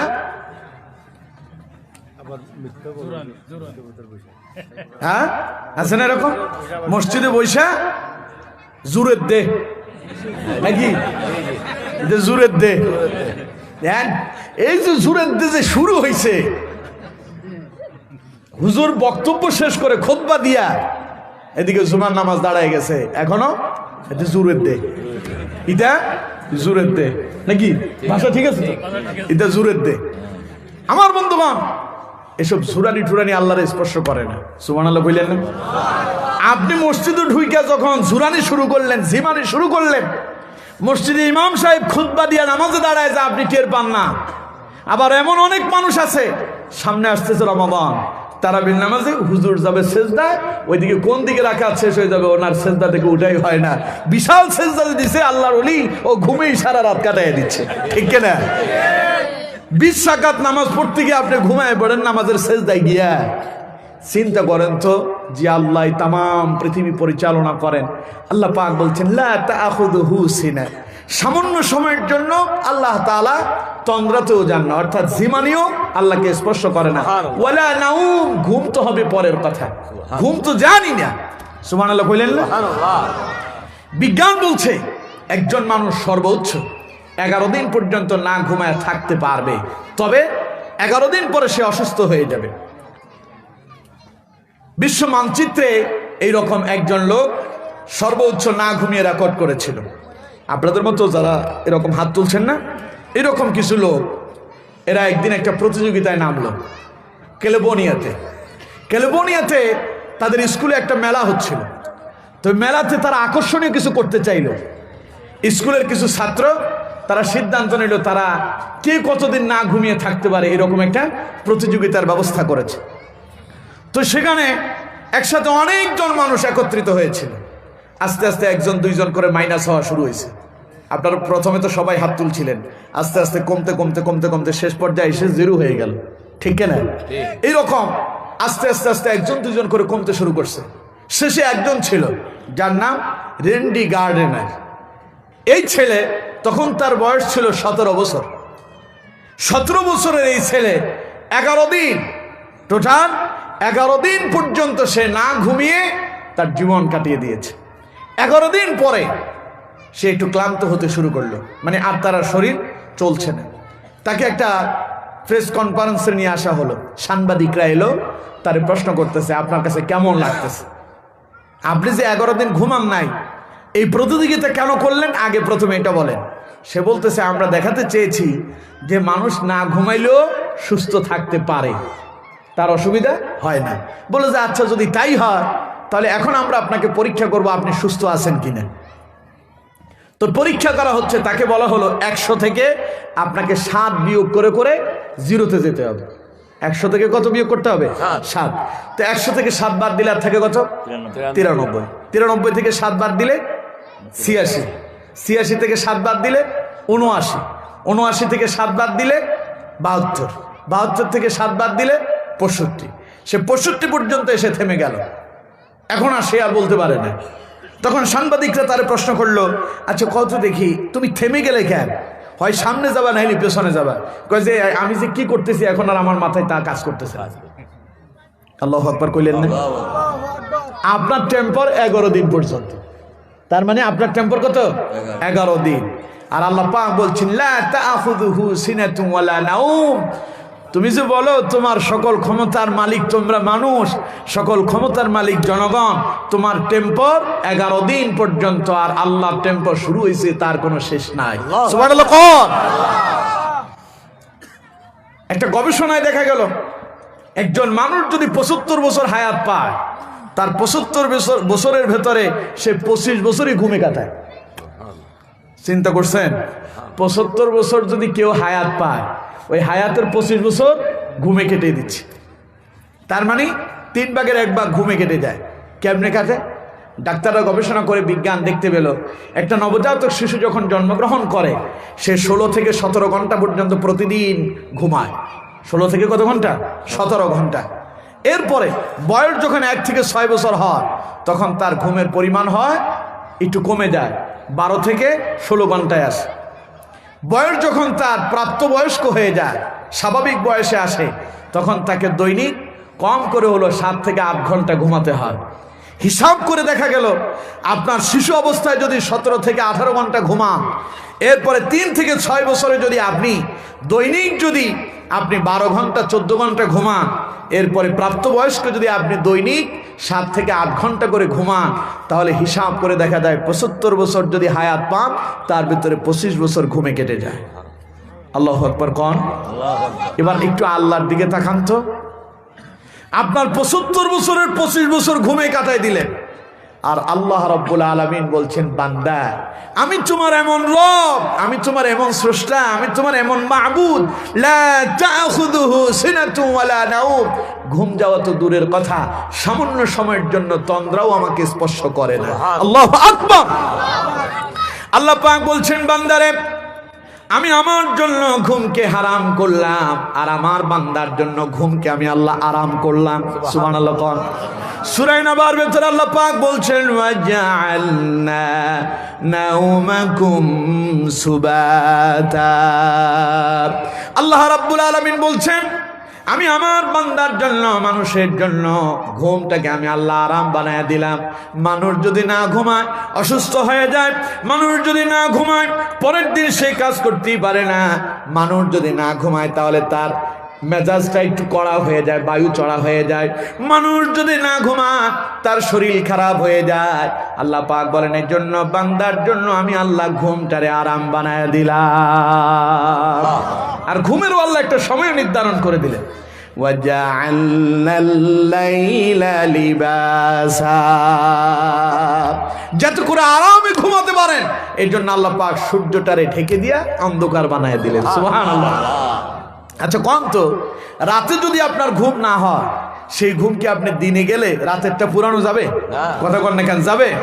রাতে সূর্য উঠে যাবে, আপনার ঘরের ভেতরে জানালাটা খুলে দেন, দিনের আলো আসবে, ঘুম আসবে না, আপনার পশু পাখি কিচিরমিচির করবে, আপনার ঘরের ভেতরে সন্তানাদি আছে তারা কথা বলবে, চতুর্দিকে সাউন্ড শোনা যাবে, আপনার ঘুমটা আরামদায়ক হবে না। এই জন্য আল্লাহ পাক বলছেন ওয়াজআলনাল লাইলা লিবাসা, রাতটাকে আমি আবরণ স্বরূপ করলাম, ওয়াজআলনা নাওমাকুম সুবাতা, আর ওই রাতগুলোকে বান্দার জন্য ঘুমটাকে আমি আল্লাহ আরামদায়ক করে দিলাম। সুবহানাল্লাহ।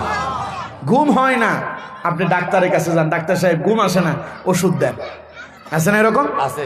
ওষুধ নিয়ে এলেন, এরপরেও ঘুম হলো না, ডাক্তার স্লিপে লিখে দিলেন এই ওষুধ দিয়ে দিলাম, যদি কাজ না হয় 15 দিন পরে আবার আসবেন। 15 দিন পরে আপনি আবার গেলেন, ডাক্তার সাহেব জিজ্ঞাসা করতেছেন কি খবর, আপনার কেমন আছেন? আপনি বললেন ডাক্তার সাহেব আপনি যে ওষুধ দিয়েছেন ওই ওষুধ 15 দিন পর্যন্ত আমি ট্রাই করেছি, খেয়েছি, কিন্তু আমার তো কোনো পরিবর্তন হয় না। ডাক্তার এবার পাওয়ারটা আরেকটু বাড়ায় দিলেন, এরপরেও ঘুম আসে না, ঠিক কিনা? এরপরেও যখন ঘুম আসে না তখন ডাক্তার বলে আর ওষুধ দেওয়া চলবে না, ইনজেকশন দিতে হবে। এরপরে ইনজেকশন পুশিং করে আপনারে ঘুম দেওয়ানো লাগে। বুঝেন তো, মানুষ যদি ঘুম না আসে পাগলের মতো হয়ে যায়, ডাক্তারের কাছে ছুটে যায়, ডাক্তার ওষুধ দেন, ঘুমাতে হবে। আর আল্লাহ রাব্বুল আলামিন বলছেন আমার বান্দারে আমি তোমাদের এমন রব, আমি তোমাদের এমন মাবুদ, আমি তোমাদের এমন স্রষ্টা, আমি তোমাদের এমন খালেক, আমি তোমাদের এমন আল্লাহ। লা তাখুযুহু সিনাতুন ওয়ালা নাওম। ঘুম যাওয়া তো পরের কথা, আমাকে সামান্য সময়ের জন্য তন্দ্রা স্পর্শ করতে পারে না। আল্লাহু আকবার। আল্লাহ যদি ঘুমায় যেতেন অবস্থা ভালো হইতো না খারাপ হইতো? খারাপ। জোরে বলেন, ভালো না খারাপ? খারাপ। আমাদের আমির হামজা সাহেব কিছুদিন আগে তার গাড়ি অ্যাক্সিডেন্ট হয়েছিল না, দেখছেন না আপনারা ফেসবুকে? জি জি। কি কারণে হয়েছে? ড্রাইভার ঘুমা। উনি বলছেন ড্রাইভার ঘুমায় গেছে। ড্রাইভার কি করছে? ঘুমায় গেছে। ড্রাইভারের ঘুমের কারণে রাতে যত অ্যাক্সিডেন্ট হয় বেশিরভাগ অ্যাক্সিডেন্ট গুলো হয় ড্রাইভারের চোখে ঘুম আসার কারণে। তন্দ্রা মানে এটা ঘুমানি না, এটা হলো জিমানি। এই জিমানির কারণে অ্যাক্সিডেন্ট হয়। এই জন্য সারা রাত ভয়ে আমার ঘুম আসে না, আমি চেষ্টা করি ঘুমাইতে পারি না। আমার ড্রাইভারকে কিছুক্ষণ পরে আমি আবার জিজ্ঞাসা করি তোমার কি অবস্থা, ঠিক আছো নাকি? কয় না হুজুর ঠিক আছে। পেছনে আমার সাথে আমার সফর সঙ্গী থাকে, মিডিয়াম্যান থাকে। কিছুক্ষণ পরে ও শেষ, ও কিছুক্ষণ পরে কি শেষ। আমি ওরে বলি তোমারে নিয়ে আসছি, তুমি ড্রাইভারের সাথে কথা বলবা। বলছি হুজুর আপনি তো ঘুমান না, তাই চিন্তা করি বসে থেকে আমার লাভ কি, আমি একটু ঘুমাই আনি। তা আমার বন্ধুগণ, তাহলে ঘুম, সামান্য ঘুমের কারণে আমির হামজার গাড়ি অ্যাক্সিডেন্ট করেছে। এই ঘুমের কারণে বাংলাদেশে অসংখ্য আলেম রাত্রিবেলা মাহফিল শেষ করে যাওয়ার সময় গাড়ি দুর্ঘটনায় ঘটে মানে দুনিয়া থেকে বিদায় হয়ে গিয়েছে, ঠিক কিনা? অনেক অ্যাক্সিডেন্ট হচ্ছে ঘুমের কারণে। তো চিন্তা করেন, সামান্য একটু ঘুমের ভাব আসছে, ঘুমিয়েও যায়নি, সামান্য ঘুমের ভাব আসলো, তন্দ্রা আসার কারণে গাড়ি অ্যাক্সিডেন্ট হয়, যাত্রী মরে যায়। এবার চিন্তা করেন তো, গাড়ি ড্রাইভিং হয় রাস্তায়, কোথায়? রাস্তায়, রাত্রিবেলা ড্রাইভার ড্রাইভিং করছে, আর তাম পৃথিবী যিনি ড্রাইভিং করছেন তিনি কে? আল্লাহ। জোরে বলেন কে? সামান্য সময়ের জন্য ড্রাইভার যদি ড্রাইভিং করতে গিয়া একটু সময়ের জন্য ঝিমানির কারণে গাড়ি অ্যাক্সিডেন্ট করে, ড্রাইভারও মরে যায়, যাত্রীও মরে যায়, আল্লাহ যদি সামান্য সময়ের জন্য ঘুমিয়ে যেতেন এই দুনিয়া মুহূর্তের ভেতরে চূর্ণ বিচ্ছিন্ন হয়ে যেত, ঠিক কিনা? কারণ তাম পৃথিবী যিনি চালান তিনি কে? আল্লাহ। আল্লাহ যদি ঘুমিয়ে যেতেন সূর্য সময় মতো উঠতে পারত না, চন্দ্রটা সময় মতো চলতেই পারত না, আকাশে তারকাগুলো জ্বলতো না। আল্লাহ রাব্বুল আলামিন বলছেন আমার বান্দারে এই তাম পৃথিবী পরিচালনা করার জন্য আমি আল্লাহ পাক লা তাখুযুহু সিনাতু ওয়ালা নাওম, আমি আল্লাহ আমার জন্য ঘুমটাকে হারাম করে দিলাম। সুবহানাল্লাহ, তো আসতে কইলে। সুতরাং আমার বন্ধুগণ, তাহলে আল্লাহর 3 নাম্বার কোয়ালিটি, আল্লাহ কি করেন না? কথা কয় না, আল্লাহ কি করেন না? ঘুমান না। আল্লাহ নিদ্রা তো জানি না, সামান্য সময়ের জন্য তন্দ্রাও আল্লাহকে স্পর্শ করতে পারে না। 3 নাম্বার বললাম, 4 নাম্বার আসে, বাকিগুলো শুধু অর্থ বলেই শেষ করে দেব।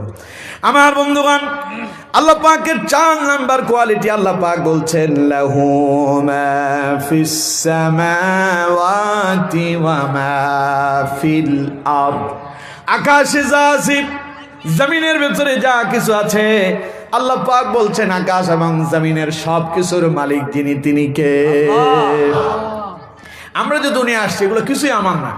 আমরা বলি আমার বাড়ি, আমরা বলি আমার গাড়ি, আমার সম্পদ, আমার ইন্ডাস্ট্রি, আমার এই আমার সেই, আমার বন্ধুগণ, মরে যান, কিছুই আপনার নয়, সব আপনার পর হয়ে যাবে। ঠিক কিনা? কথা বল না কেন? ঠিক কিনা?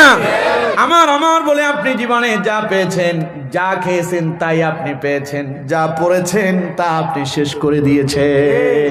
এটাই আপনার, এছাড়া আর কিছুই আপনার নয়। আমার বন্ধুগণ, এই জমিন আল্লাহ রাব্বুল আলামিন আমাদেরকে সামান্য সময়ের জন্য আল্লাহ আমাদেরকে দান করেছেন। আমরা এখানে বসবাস করছি, কিন্তু এই জমিন জবরদখল করার জন্য মারামারি আছে না নাই? আপন ভাই ভাইয়ের মাথার উপরে লাঠি মারতেছে, বাপ ইন্তেকাল করছে, সম্পদ নিয়ে সন্তান মারামারি করে বাপের লাশ দাফন করে নাই। এরকম ইতিহাস তো বাংলাদেশে নাই। তো কি আপনার? আপনি এত সম্পদ করলেন, মরার পরে আপনার সম্পদের কারণে আপনার জানাজাই হচ্ছে না। কি আপনার? আপনার ছেলেরা বলতেছে যা মরে রেখে গেছে ওইগুলো আমাদের, এখন হিসাব আগে ঠিক মতো বুঝাই দেন। আপনি তো দিতেই পারবেন না। ঠিক কেনা? এই জন্য বহু বাবা মা আছেন, ভেজালগুলো হয় বাবা মাদের কারণে। রাগ করেন না। মরার আগে ওই ছেলে একটার খুব ভালোবাসে, গোপনে তার নামে কিছু লিখে দেয়।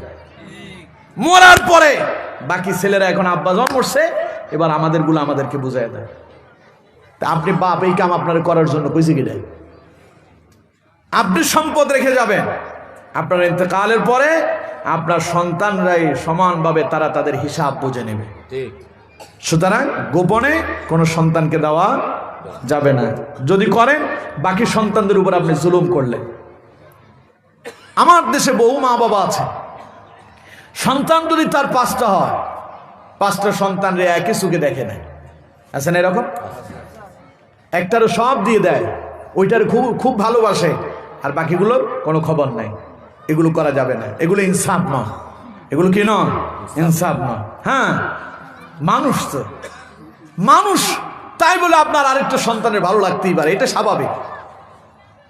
কিন্তু আমার বন্ধুগণ, তাই বলে হক দেওয়ার সময় অন্যের উপরে জুলুম করা যাবে না, এটা থেকে বিরত থাকবেন। তো আমার বন্ধুগণ, আমরা যেগুলো বলতেছি আমার, এগুলো কিছুই আমার না। আমি মরে যাব, খালি হাতে চলে যাব। ব্যাংকে আপনার ব্যাংকে আছে কোটি টাকা, টাকার জায়গায় পড়ে থাকবে, অ্যাকাউন্টে আপনার নাম পরিবর্তন হয়ে যাবে, সন্তানের নামে চলে আসবে।